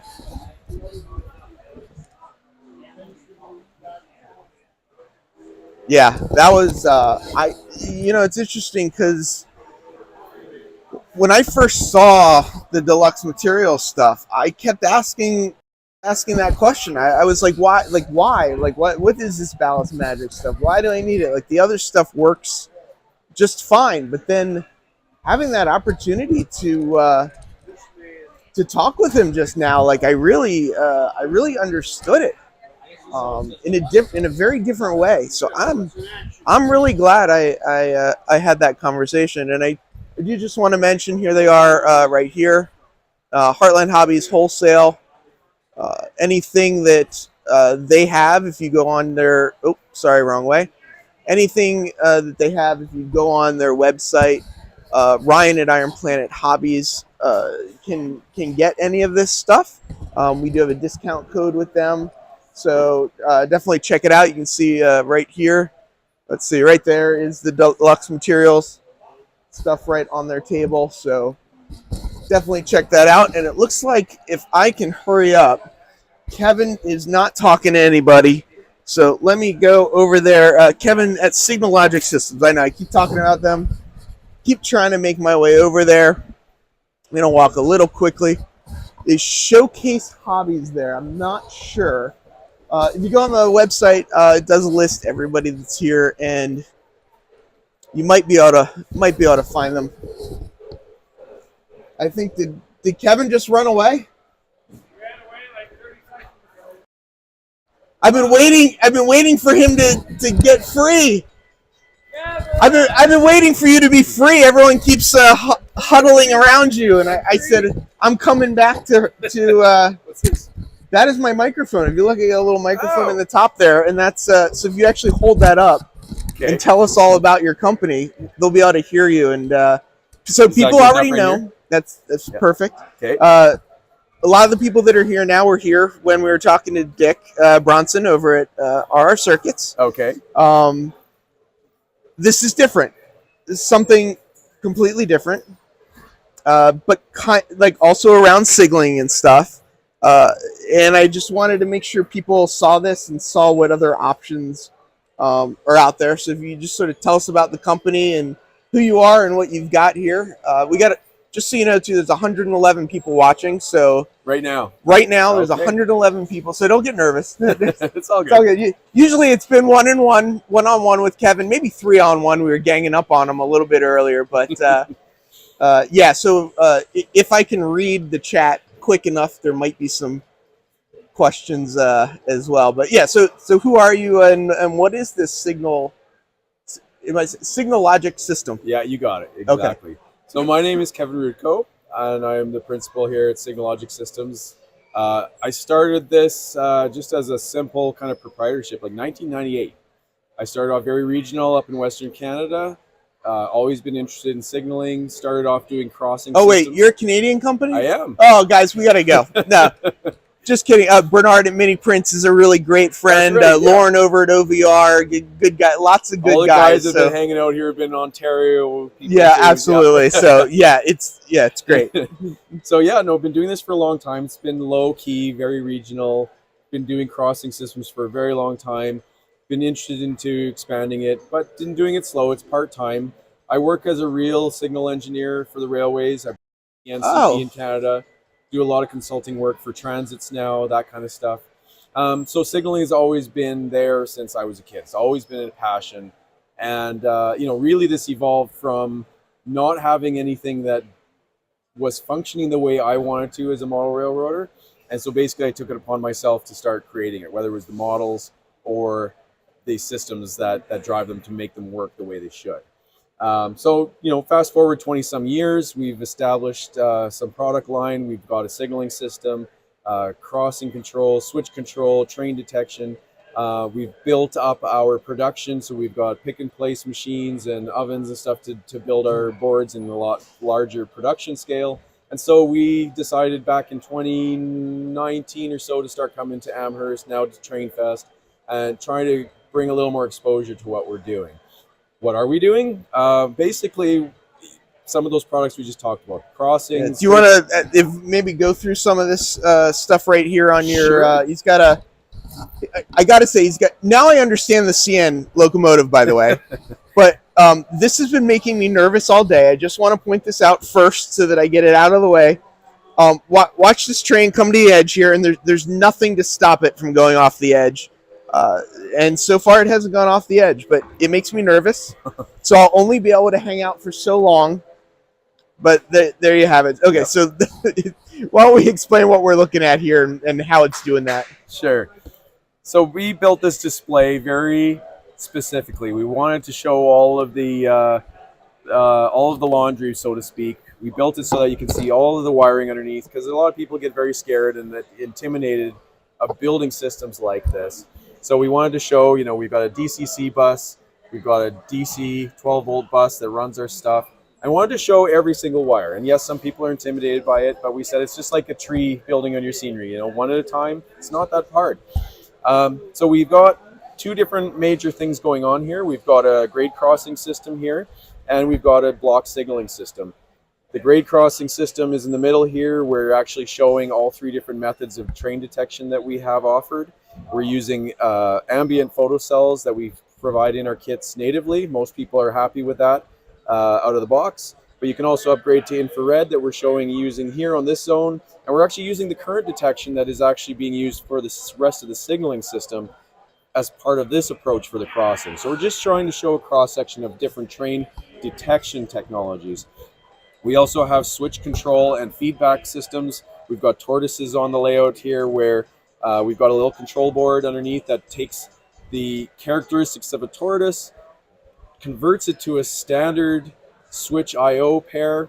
We can have fascia mounted panels that will then work to every type of switch machine that we can translate to. It also provides a standard interface to our signaling system. So just like the real prototype, switches are not controlled from the control stand of the locomotive. They're controlled from the signaling system on the wayside. So we've got our signaling controllers. We've got two of them just to show that we can distribute our system.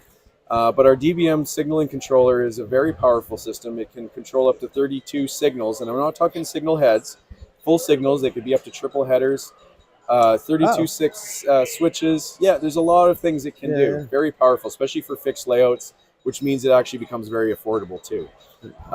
So yeah, we have a little bit of a display. We've got our current detection boards down here. As the train's approaching, we are detecting the trains that way. That gets fed into the signaling system. There's I/O cards that do different functions. The one set of cards will bring all your block detection in. Another one drives all your signal outputs. Another one's interfacing to those two wire switch interfaces I talked about. And we pull all of that together with a software package that we have. Before you get to the software, I do have a question, because you mentioned the four lines that you've got down here, two being DC, two being DC. Can this be run with a DC only system? Like if somebody wants to do signaling on their DC layout, is this an option? I think so, yeah. So really you don't what need happens- that DCC bus. No, you don't. It doesn't have any real function here. The DCC is just the track power. You could have a DC layout. What it means is now you've got to look at what kind of detection system works for you. You know, we've got right now current detectors that are based on DCC.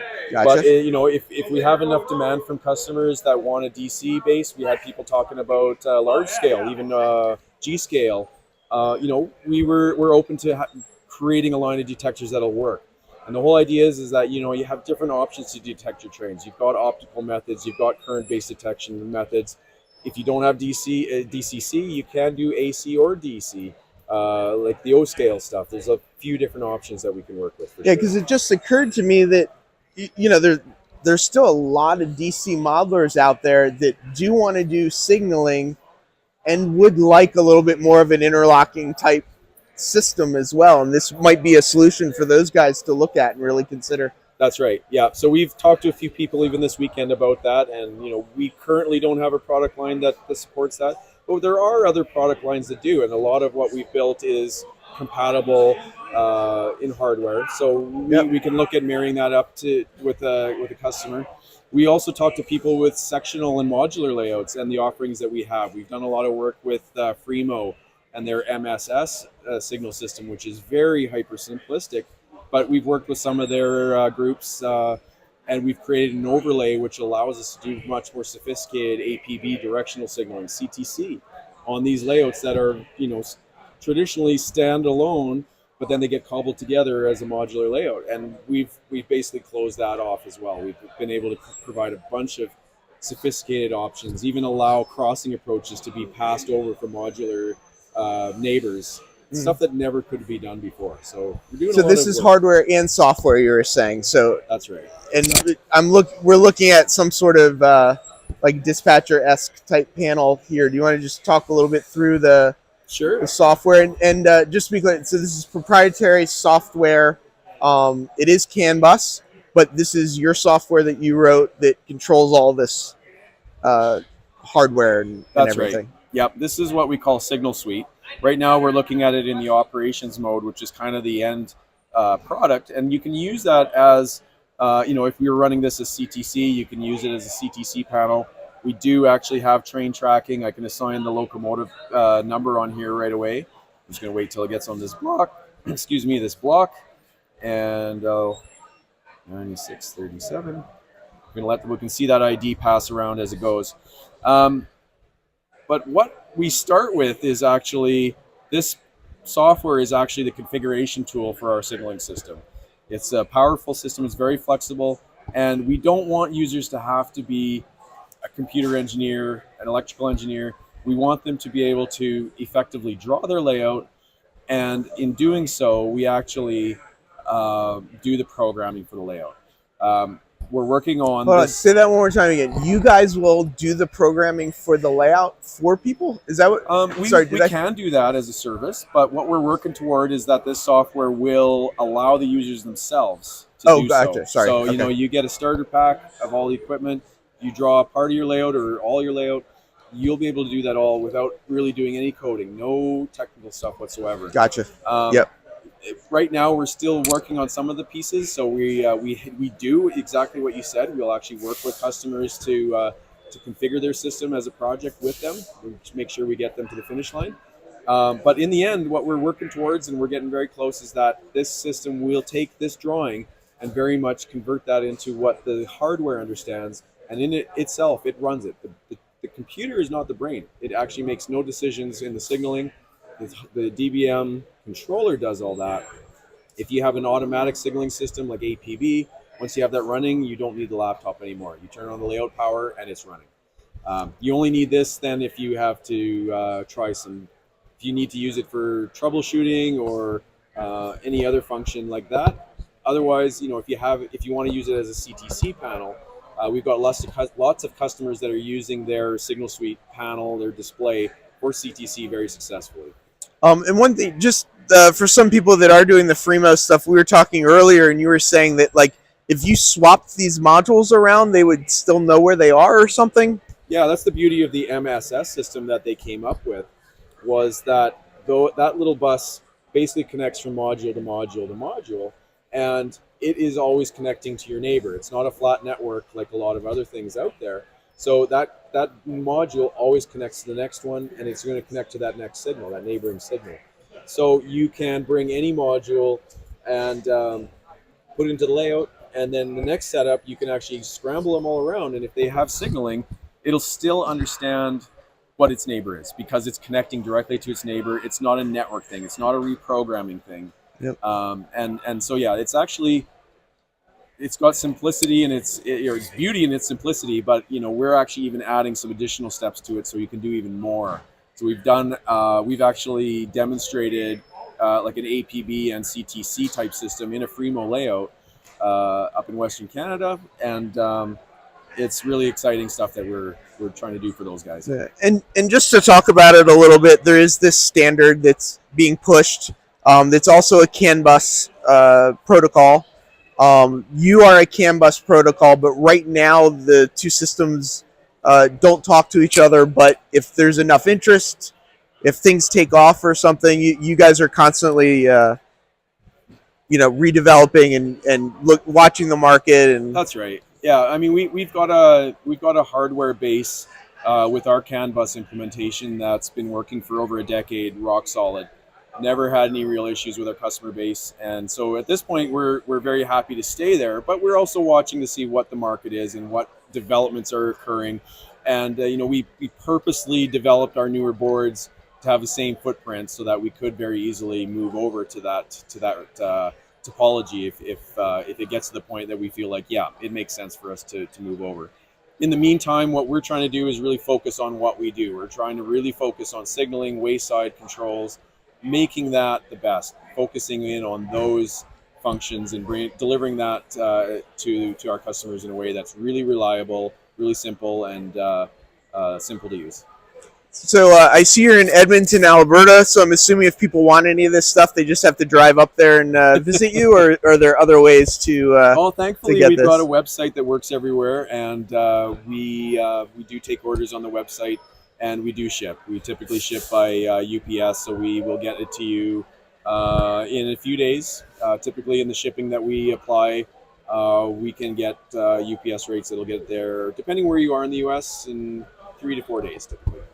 And do you send down the weather, or you guys keep your weather and we can keep ours? Well, Mother Nature's in charge of that, so we'll let her do that. Fantastic. Any future stuff you could tell us about that might come out in the next year? Really what we're focusing on is trying to get our Signal Suite software to a point where we can let the customers do it themselves, so we don't have to be involved. That'll let us have a lot more exposure.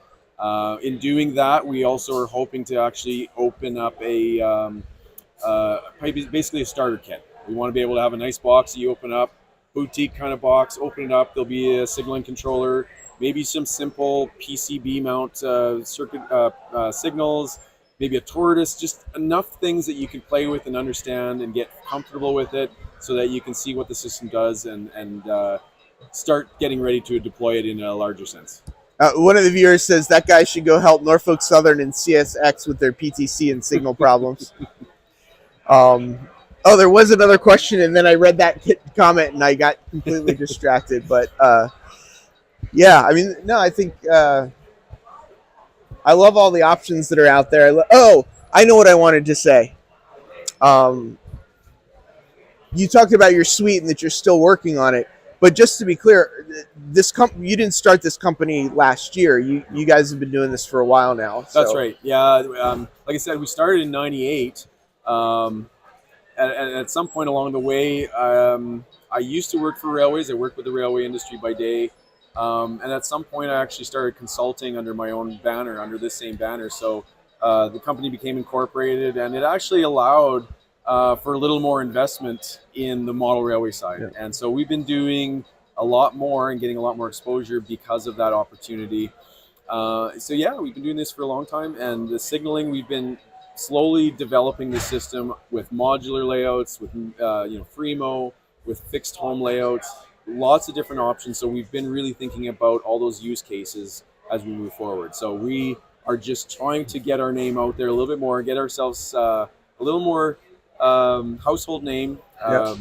we've had some exposure with the Rapido guys lately, and that's really exploded things. So we're just hoping to grab onto that momentum and keep going. And based on what I see in front of us here, I'm guessing you are a Union Pacific N-scale modeler? No, I grew up around CN in my neck of the woods up in Western Canada, and HO, and that's just, honestly, I probably would go N-scale just for more operation space, but I have a hard time building HO signals, let alone N. Awesome. Oh, and just to say it though too, like you mentioned, these are HO signals, but they're standard LED signal masts, right? So if I was N-scale but wanted to use your hardware, I could use just a regular N-scale signal mast with your board, right? Yeah, that's right. Okay. I mean, whatever is underneath the layout doesn't really care about scale, so we basically can use any scale. Fantastic, Kevin. I appreciate it. Hope I didn't give you too much of a hard time, but no, it's perfect. I'll catch you at the next show. Actually, let me give you. Let's see if what I can pull out of here. Whoa. Just a sticker if you want to check it out later. Love it. See how you look on YouTube. We're up to 116 people now, so beautiful. People liked what they heard and stuck around. So thanks so much. Appreciate it. All right, take care. Thank you.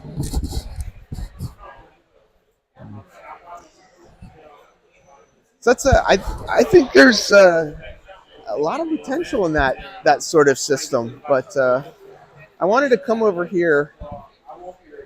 Ray is sitting down behind these guys again. Ray, do you want to tell us about HomeShop? That's the guy to tell you about HomeShop, and I'll tell you this HomeShop is a great product. He's got a great thing going on if you've heard the podcast. Here, take the mic, Ray. You can do the sales pitch too. He's busy. He's busy, but we need someone to do the sales pitch. Come on. All right.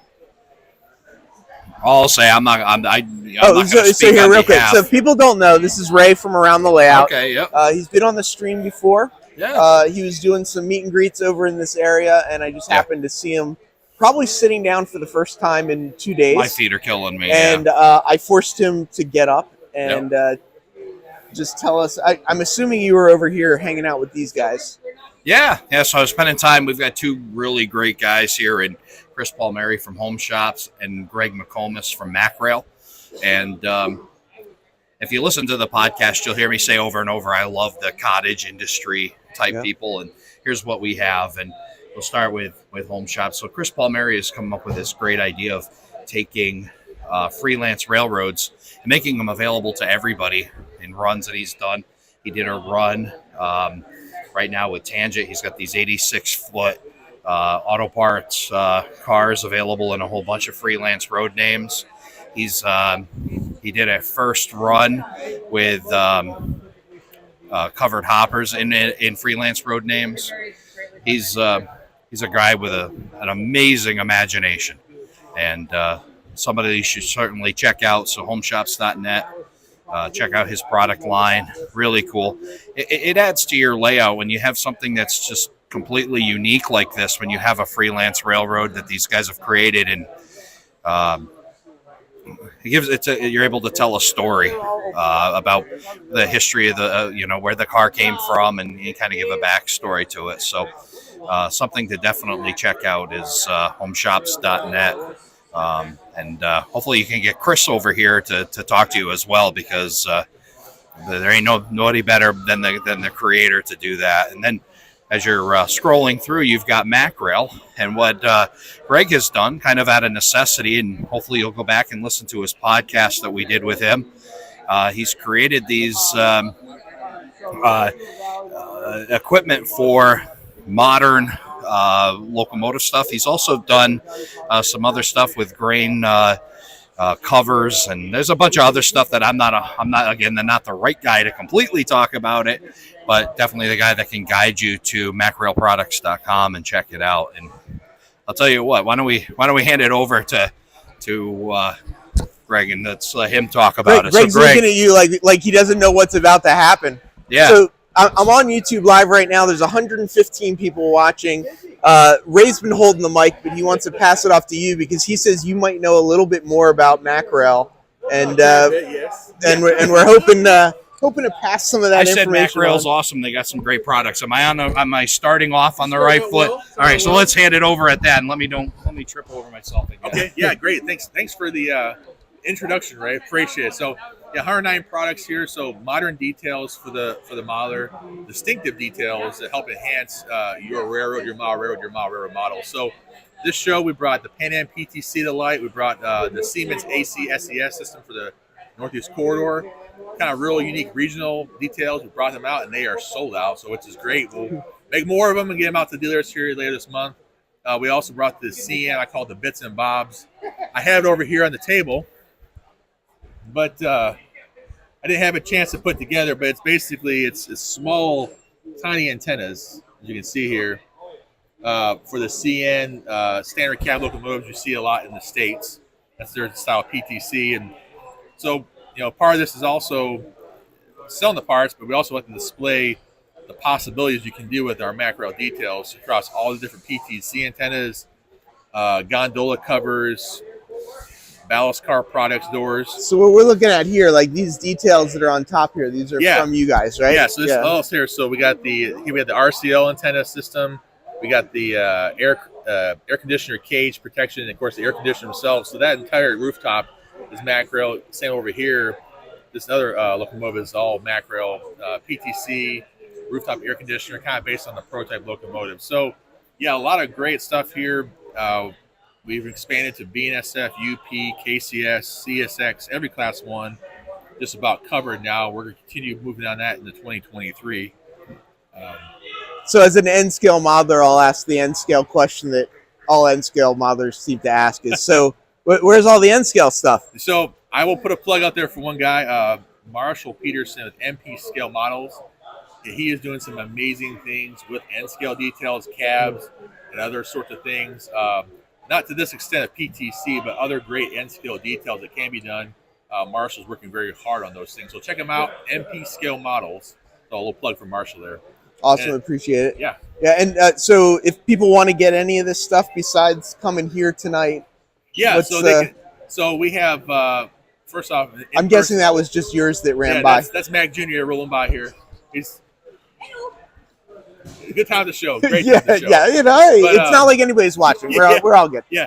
So we have multiple vendors that carry our stuff in store. So if you're a brick and mortar person, we got Spring Creek Model Trains, Midwest Model Railroad, Mainline Hobby, Mike's Trains, Rocky Mountain Train Supply, Arnie's in California. So we have multiple. And if I forgot you, I do apologize. I think that covers all of us. We have multiple brick and mortar stores that have great selections of MacRail products. You can also, if you want to order it from home, MacRailProducts.com. We have an online store open 24/7 that I fill right from the house. So here in Fort Worth, Texas. Yeah. So there's the URL right there up at the top. So awesome. Thank you so much for your time. You're Appreciate welcome. it. Thank you for the video. Have a great end of the show. I can't believe it's a half hour left. Oh my, there's still so much to see. So much to see. It's been a fantastic weekend. Great seeing everyone. Thank you for coming out, making this year a really great show. It's great to see everyone in the hobby and make those connections. Fantastic. Thank you. Thank you so much. Appreciate it. Yep. Have a great day. How does someone get their freelance railroad on a car asking for a friend? Well, this guy's been over here talking to him for a while, but I'm going to go see if I can... Let me go see if I can bug him, maybe. Let's see.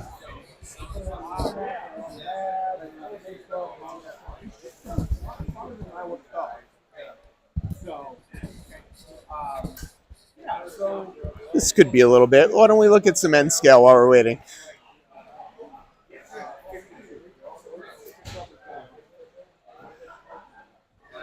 Anyone want any N scale?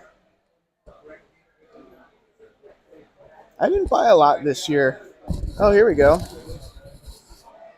kind of want to get myself some one of these Kadee Amfleet sets. There's a 7-car set that I've been looking at.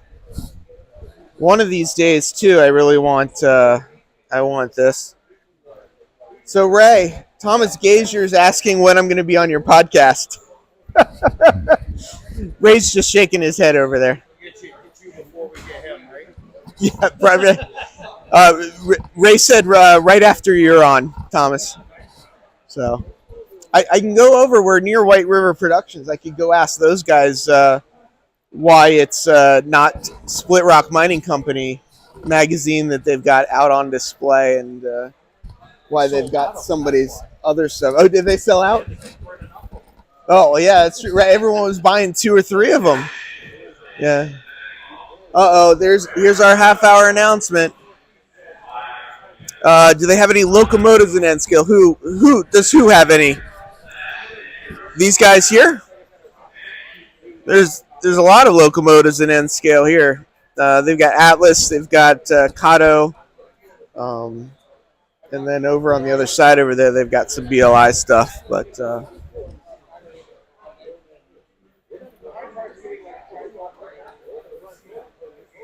ooh, here's it. I haven't seen a Delaware and Hudson in that scheme. Cushion car, that's pretty cool.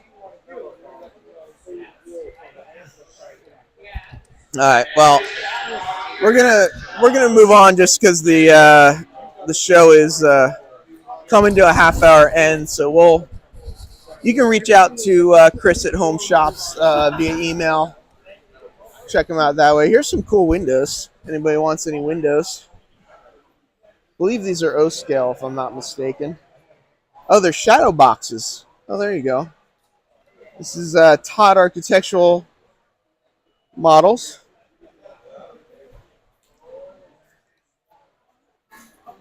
The 7-car N-scale set with DCC. There's not a version with sound. Comes to $320, and I only know that because, as you can imagine, I've been looking.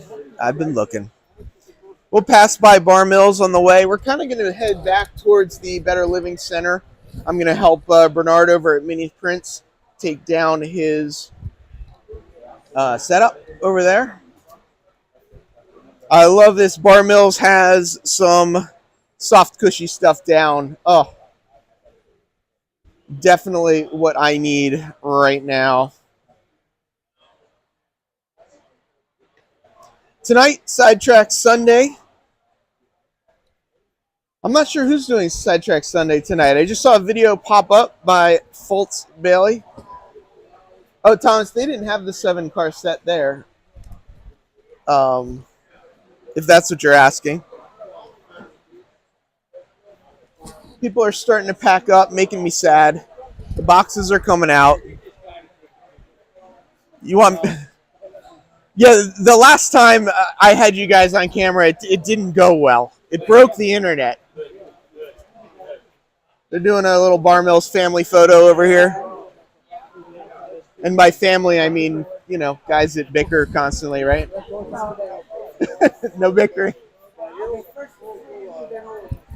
This is the Bar Mills magic right here. Good guys. Good guys. Actually, I am Derek. I'm not staying at the hotel tonight. I am, once this wraps up, getting on an Amtrak train for a 3-hour-ish adventure back to New York City. Getting in somewhere around 11:30 midnight-ish, I think. I'm not sure. Thank you, Mr. Pictovid. Last money I'm giving you today. He said no more streams today. Andrew, you're streaming tonight? Is that true? Are you streaming at 7 o'clock Eastern time? Andrew does a G-Scale podcast called Large Scale Consolidated. Is that what it's called? I may have just completely messed up the name, but I believe he's on it. I believe that's better. Yeah, I think you're a moderator, Andrew. If you want to just post up the link for later, if you've got it set up, feel free to do that. I'm going to take this next 20-ish minutes that we have, 25-ish minutes that we have, making our way back towards the Better Living Center, the big room in the sky. Here's a little, they set this up with kids. No Nisi tonight. I'm not sure who. I apologize. I have no idea. It's maybe Nisi J. It may be Ray. Oh, sounds. I'm not sure what's happening. Uh-oh. I just pushed the button and Thomas is running backwards. That is why you should not give me the controls. Oh, I see. Firehouse. Let's go. Let's watch the firehouse. Can you film your train coming into the station and give us a tour of your coach? I will see. I have to be honest with you. I'm tired. It's been a long weekend. I've been talking a lot, but I'll see what I can do. I'll give it the old. I'll give it a try. So I'm gonna take a little bit of a quick walk, and it's the quick walk because unfortunately I lose signal between buildings. So I will do what I can to get over there. So Mr. Pictowood posting Nisi J's channel. Andrew, I was talking about also posting your channel. You're at 7 and then Nisi's on at 8, so people can catch both of them. Walking quickly. Let's see if we can keep the signal as we walk across. We'll get one last look at the Better Living Center. Is there anything at the Better Living Center people must see, or that you want to see on the way through? I can try and catch someone's attention on the way. I posted mine right before that. I apologize, I missed it. It's hard to like read and walk and talk at the same time. I'm not very talented at doing all that. You know what I'm going to try and do? Hold on one second. Let's see if I can make this conversation. Oh, maybe I may have missed. Oh no, we got it. We're gonna move this guy out of the way. Oh, this is Mike. Everyone knows Trackside Mike. Monday nights, check him out. But I do want to, John. I've got about 113 people watching on a YouTube live stream right now. No. Oh, all right. Absolutely. Well, better to do than model railroading. I mean, no, come on. There's nothing better. Come on. There you go. There you go. Could I hand you this microphone, and if you could tell us about Azatrax? I mean, you can see there's a mic right there, so if you just talk into the end of it, people will be able to hear you. Okay. So who are you? What is Azatrax? Well, my name is John. Azatrax is a company that builds model train detectors and control circuits for your layout. So if you want to have something happen automatically on your layout, we probably have it. Everything that's operating on this layout is triggered by the infrared sensors. And whether it's crossing signals like this or a back and forth kind of display, automated display, throwing the turnouts automatically. Well, I actually have a friend that's trying to do this. So you can have the 3 trolleys and it throws the switches, and is it DCC or DC, the trolley setup here? The trolleys or trains that need to be able to run on DC. DC. And what if somebody wanted this setup right here, what are they buying? What are the different parts they need to make that work? From me, they would buy the control circuit and the sensors. Wherever you want the train to stop, you need a sensor. So in this configuration, it would be 4 sensors plus the control board. And if you kind of scoot that down, you'll see the control board operating right underneath this layout. What's the part number on that control board? That's PFRR, stands for Pickle Fork Railroad. And if you look at the track plan, okay, if you know what a pickle fork is. Right there. Right. Gotcha. Oh, awesome. There's other configurations, but check out our website, Azatrax.com. Check out the exhibit controllers, and you'll see what else we could do with that. And I guess you've been coming to this show for a couple years? I think this is our 4th or 5th year. Oh, how'd you get right up front by the front door? You just got to know the right people. Apparently. And I noticed, is some of this other stuff yours as well down here? Yeah, we have some other goodies like relays and connectors and adapters, but we also retail signals that are made by other people. And we try to keep as many in stock as we can. Let me rephrase that. And all this is on your website, John? All these are on the website. There's also a contact page on the website in case you have questions. Got it. Custom signal systems. Yeah. So custom signal systems, Atlas, New Jersey International. We got a few NJ Internationals left. Are they still around, NJ International? I feel like they've been having a hard time getting supplies out. They're around, but yeah, they've had a tough time with manufacturing the last couple of years. Yeah. But they're still kicking. Awesome. Switch light stands. S-scale stuff. Awesome. How long have you been doing this, John? Azatrax been around since 2009. And are you a model railroader first, or was this a something you came up with just to make money? No, model railroad first since before I can remember. And model railroading is what inspired me to learn electronics way back when I was in middle school. Oh, so you're not, like, the electronic thing isn't, that's not like your thing. That's not like, you're not an electronics guy that made these for model railroading. You learned electronics to start this business. No, in middle school is when I learned electronics by playing around with my model railroad. Oh, gotcha. Okay. And that got me into engineering school and a career and all that jazz. And now I'm actually so you were having fun with it. Of course, that's the whole point, isn't it? What do you model? And mostly HO scale. What you just saw over here is my layout. Oh, okay. Yeah. Oh, great. Yeah. So So it's all about the electronics and the automation. Right. I mean, signals to me are almost as interesting as the trains themselves. And then I found a fairly simple way to do signaling, simpler than what was out there before. I thought, yeah, I want to share this because I've gotten so much out of this hobby. I want to make things fun and easy for others. Awesome. And I'm just going to zoom in on your thing here. That's how it's spelled right there, Azatrax, and the website is azatrax.com. There you go. Couldn't be any simpler. John, thank you so much for your time. Appreciate it. Have a great end to the show, and I'll see you next year. Thank you. Thanks.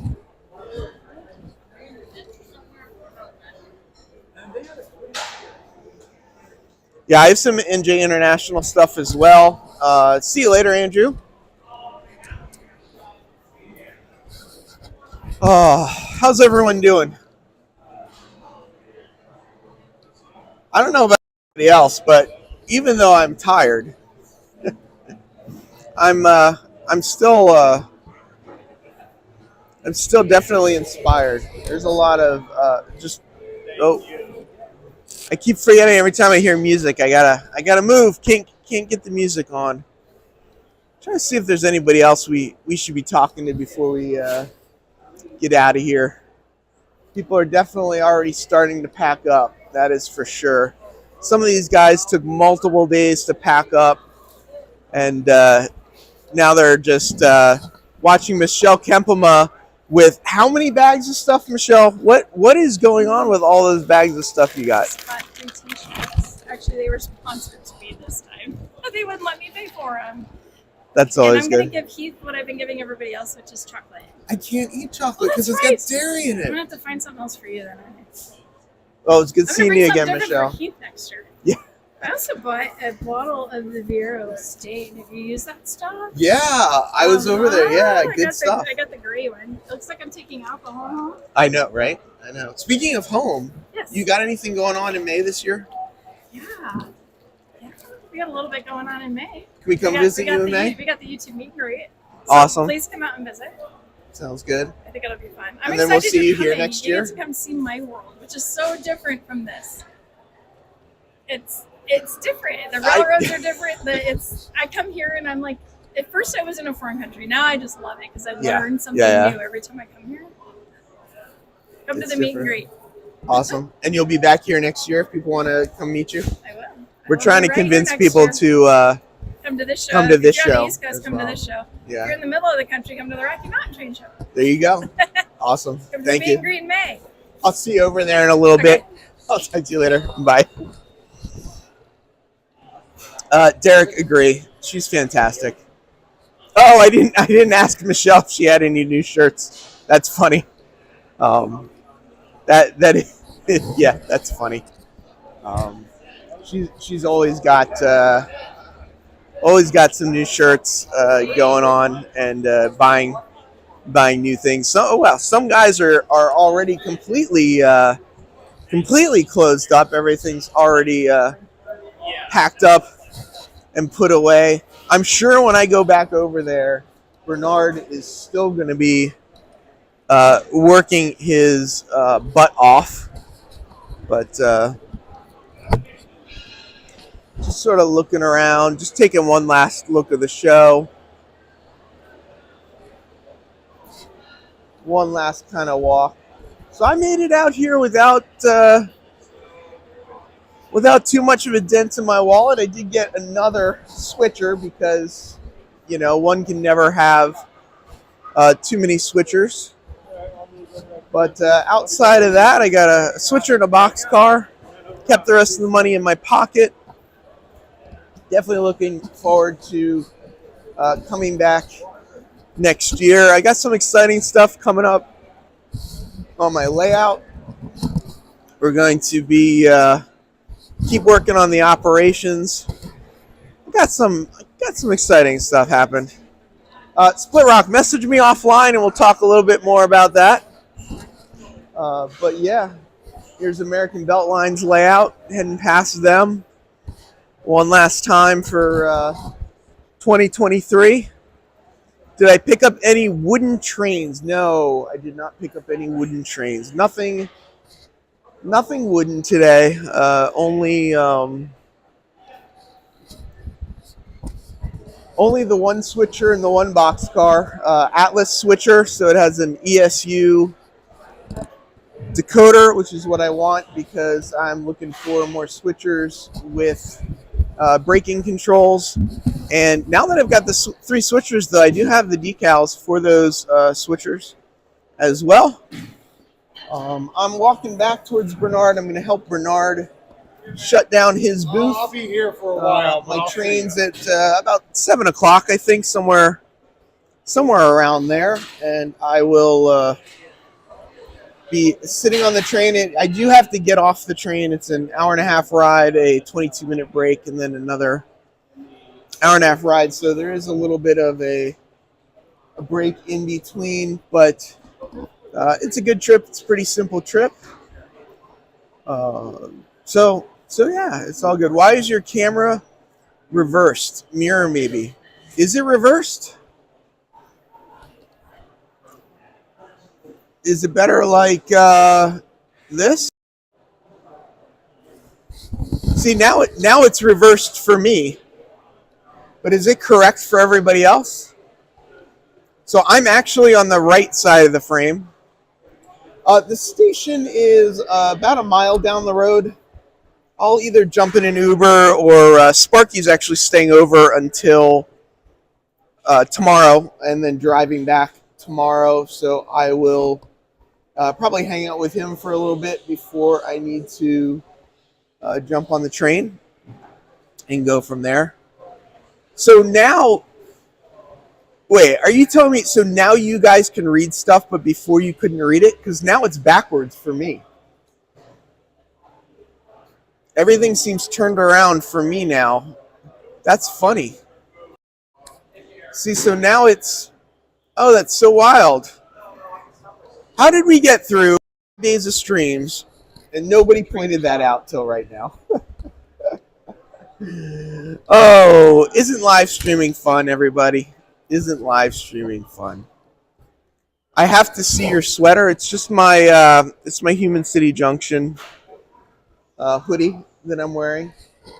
Although I do want to try and get myself a zip up, because sometimes when I get warm, I just want to unzip it and get a little. It's pointing at me, Riley. Bye, guys. That was Riley Riggs. He's working on the digital magazine for the NMRA. It's only, yeah, right. I realize it's only when I'm talking, and I guess 99% of the time I've had it facing the other way, so it hasn't been an issue. I think Bernard may have just wrapped up his last scan. So let's flip it around. We can. Yeah, there are kids being scanned right now. There are kids being scanned, so we won't go over there. Here's the NMRA booth wrapping up.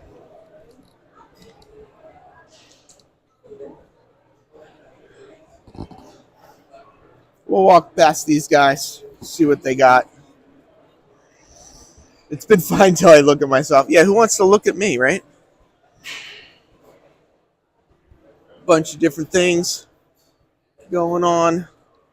Let's go back around this way. We want to see if we can get the Exactrail guys to talk about Exactrail. Yeah, Michelle was just back there. Hey, Chris. Yes, sir. I got 124 people on a live stream right now. Okay. I'm wondering if I can hand you this box that's got a microphone on the top of it. If you could use it as a microphone, and if you wouldn't mind telling us all about Exactrail. Sure. I know you've been standing all day. I apologize for making you stand again. It's a microphone? Yeah, that is an actual microphone right up there, and people will be able to hear you. Okay. Just like when you're on with John. Sure. Over at TSG Multimedia, except a little more, guerrilla style here that we got. But okay. Yeah. So, Exactrail. We're a manufacturer of HO and N-scale freight cars. We've been around since 2007. Our first release was in 2008. And so we've always done pretty much rolling stock. There's a few other items that we've produced, such as bridges. There is a wheel line. But really our bread and butter has always been rolling stock. I've been with the company since 2011 and just kind of worked my way up to it. Currently, I'm the president of the company. Yeah. What does Exactrail focus on? Like, what is your specialty? So within the freight car market, we focus mostly on cars from about the 60s up to modern. We have done a few cars that are transition era, such as the Milwaukee Ripside B&O wagon top, and a 42-foot flat car that we've produced. So within that, we've tried to do a fairly wide appeal or a wide portfolio of cars, both East and West Coast, Canadian, North America, or just North American in general. We do quite a few different covered hoppers, multiple box cars, lots of 60-foot high cube box cars that we do, and a number of different hoppers. We haven't gotten into intermodal yet. We haven't done a tank car yet, but kind of our bread and butter is your general freight that you would see from the 60s to modern era. And are you guys trying to do like smaller runs? Is it? Do you consider yourself, I guess, more of a niche company or whatever? I know you guys. You sell direct. You definitely seem to have more of a focus. It's not kind of like a catch-all sort of. Yeah, I mean, we try to cast as wide of a net as we can. I mean, we're a small team. There's only so much that we can do with what we have. But the production runs that we do are probably within line of what other manufacturers do. Oh, okay. But yeah, everything is largely direct sales. However, we do work with Spring Creek Model Trains. Our products can be found through them as well. And also on trainlife.com, which is our sister company. And so those are the avenues that you can purchase our products through. And then also it shows when we are at 10. What's coming out next that you can tell us about? So the next car that's coming we've already announced is our Trinity 6275 box car in HO and N scale. The HO versions are on the water now, supposed to arrive at the Port of Long Beach on the 7th. The N scale versions were supposed to ship with it, but have been held back. Those will be finished after Chinese New Year ends, which is the beginning of February. So we should see those ones in March. Also about the same time as those in March, the beer cars will be shipping and arriving in probably about late March. After the beer cars, we have the all-new car for us, the PCNF 7633 appliance box car, which should be arriving probably around probably April to May for that. Somebody that owns a train store themselves is asking, this is Tina Marie from a Hobby Model Railroad. She owns a train store in Vegas. She's asking, do you guys sell directly? Oh, and I just missed it. Do you guys sell directly to train stores or through a distributor? No, we only sell directly. We don't have a dealer network any longer. We just sell directly to our customers from us. So we don't work with any distributors or have any other contracts with other hobby stores other than Train Life and Spring Creek. Awesome. And I have the breast cancer cars in N scale on order. Okay. And I'm assuming this is the HO scale version of that similar car? Correct, yeah. The N scale ones, I just received my production samples right before we left. And so it's the same as these cars here. Those will be arriving not at the same time as the HO cars, probably about a month later. So we should see those in March. These ones we'll see at the end of February. Fantastic. Chris, thank you so much for your time. Appreciate it. And we'll see you around the internet. Sounds good. Thank you. Thanks, man. Thank you, Robert. And I saw there was another super chat earlier. Any chance you want to stand up and talk about Kadee to 120 people online? Can I know I'm asking you to stand up at the end of the day. I know we're doing a live stream. That's the microphone there. Okay. It's actually just right at the top if you're talking to that, nice and loud. So this is the Kadee booth. Who and what is Kadee? So Kadee is a company that was formed in 1946 by my grandfather, and back then all the manufacturers that existed had no way of the trains connecting to each other. So my grandfather made couplers that you could actually connect different manufacturers, and it was all standardized. And over the years we've continued to do the same, and we've moved from HO scale to O scale to 1 scale and G scale. And we also do HO scale rolling stock. What's your biggest seller? Biggest seller, I would say, is obviously our number 5 coupler. But our newest version of that, our most modern, is the Whisker version, which is the 148. But our couplers are still the HO scale couplers are still our biggest sellers. Are you a model railroader yourself? Yes, but except I don't have it at my house. It's at our plant. But people get upset when they find out that my model railroad is a big plywood that we use for testing. Ah, so gotcha. There's okay. no backdrop. There's not any scenes because we're always ruining track, ruining engines, ruining trains, testing so much. So we're constantly replacing them. So are you Mr. Kadee then? No, that's probably my dad. My grandfather was Dale, but it's still a family business. My mom's one of the owners, my dad runs it, and I'm one of the tool and die machinists. Awesome. And I almost hesitate to ask, but I like asking questions that may be uncomfortable, but whatever. That's okay. Do you get along with Eric Smith and the Microtrains guys? Because I know there was a big split in, I think, 96. 92. 92. The company split. But yes, we get along. And in fact, there's at times we work together on things as far as... Oh, I didn't know that. There's some machinery they have that when it split, a lot of the machinery got split between their company, Microtrains, and our company, Kadee. And some of the products we sold was used on that machine. And at times and vice versa. So we have tooling that we need repair that they've done and vice versa. So we're still cordial. We're on first name basis. That's awesome. Yep. Someone just asked about your new O-scale trucks. Yes. Oh, over here. Oh, I get you. It'd probably be easier, or I could bring it over there. So it's prototyping. They're new, literally just new. And they're basically a scaled down version of our G-scale truck. They hopefully will be out later this year. There's not really any literature out there yet because we've literally just got the tooling done for it. And we're now working on the mounting systems for different O-scale rolling stock. And there are 33-inch and 36-inch wheels. Yeah. Currently, and they'll have functional roller bearings. You can see that.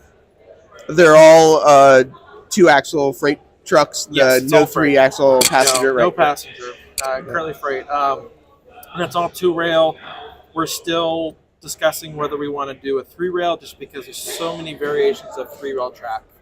But for now, we're just doing 2-rail, and we'll have, and even 2-rail has different variations. So we're going to have a wider wheel and a narrower wheel for those that want it 100% scale. You can actually kind of see it right there, but for those that want a more scale wheel that looks better, or a little bit more forgiving, wider, and maybe some turnouts that aren't 100% perfect. Awesome. Fantastic. I feel like there should be more. Oh, I know I can ask you. I mean, people probably already know, but where do people find Kadee couplers and KB trucks and all this stuff? We do sell direct, but we also try and push the dealers also. And unfortunately, with today's model train industry, there's a lot of brick and mortar dealers just aren't there anymore. So we prefer dealers, but you can also get it directly from us at kadee.com. Awesome. And I just got distracted by what is going on over here. So that is a car tube. I'll turn the lights back on. This is showing the strength of our couplers. It's all free hanging. Those are actually our 119. Oh, so it's hanging from the top. Yeah, I can actually throw it to my side. They're all free hanging, all the way from the top. And those are our 119 shelf couplers. And it's just basically showing the strength of our couplers. Are the couplers plastic or metal? No, they're all metal. Metal, okay. Yeah, all metal. I'm an end scaler, so okay. Asking the obvious questions, I know. Yep. Oh, I'm trying to like tilt up to the top, and I'm like, I can't get to the top. Yeah, so that is quite the tube. Oh, made in I see made 100% in the USA in White City, Oregon. Everything is made in house in the USA. We do all of our own die cast, all our plastic injection, all of our printing and packaging. We even we print our own product in house. All the tooling made in house. So we have one of those.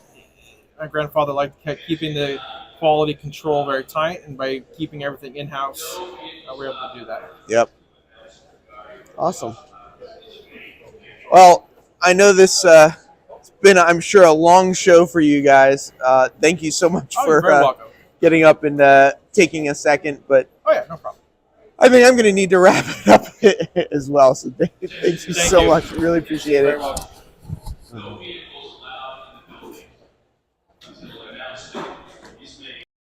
I'm trying to flip it around. There we go. Well, everyone is starting to pack up. It's pretty wild. It's pretty wild to see people just like, it's like the clock struck 5 and things are coming down. People were asking earlier if I've seen Marty Jenkins. So yes, I've seen Marty Jenkins. Brad Anderson was asking if Marty was here and if we took care of you. We did, and I'm still here. Fantastic. It's great seeing you, buddy. Thanks, guys. Good to see you guys. And good to see everybody on YouTube. Yep, absolutely. And on the interchange. On the interchange, yep. Absolutely. And I'm like, when are you doing your next stream? Oh. When you get back home? I'm done streaming for at least a day. Okay. I'll tell you that much.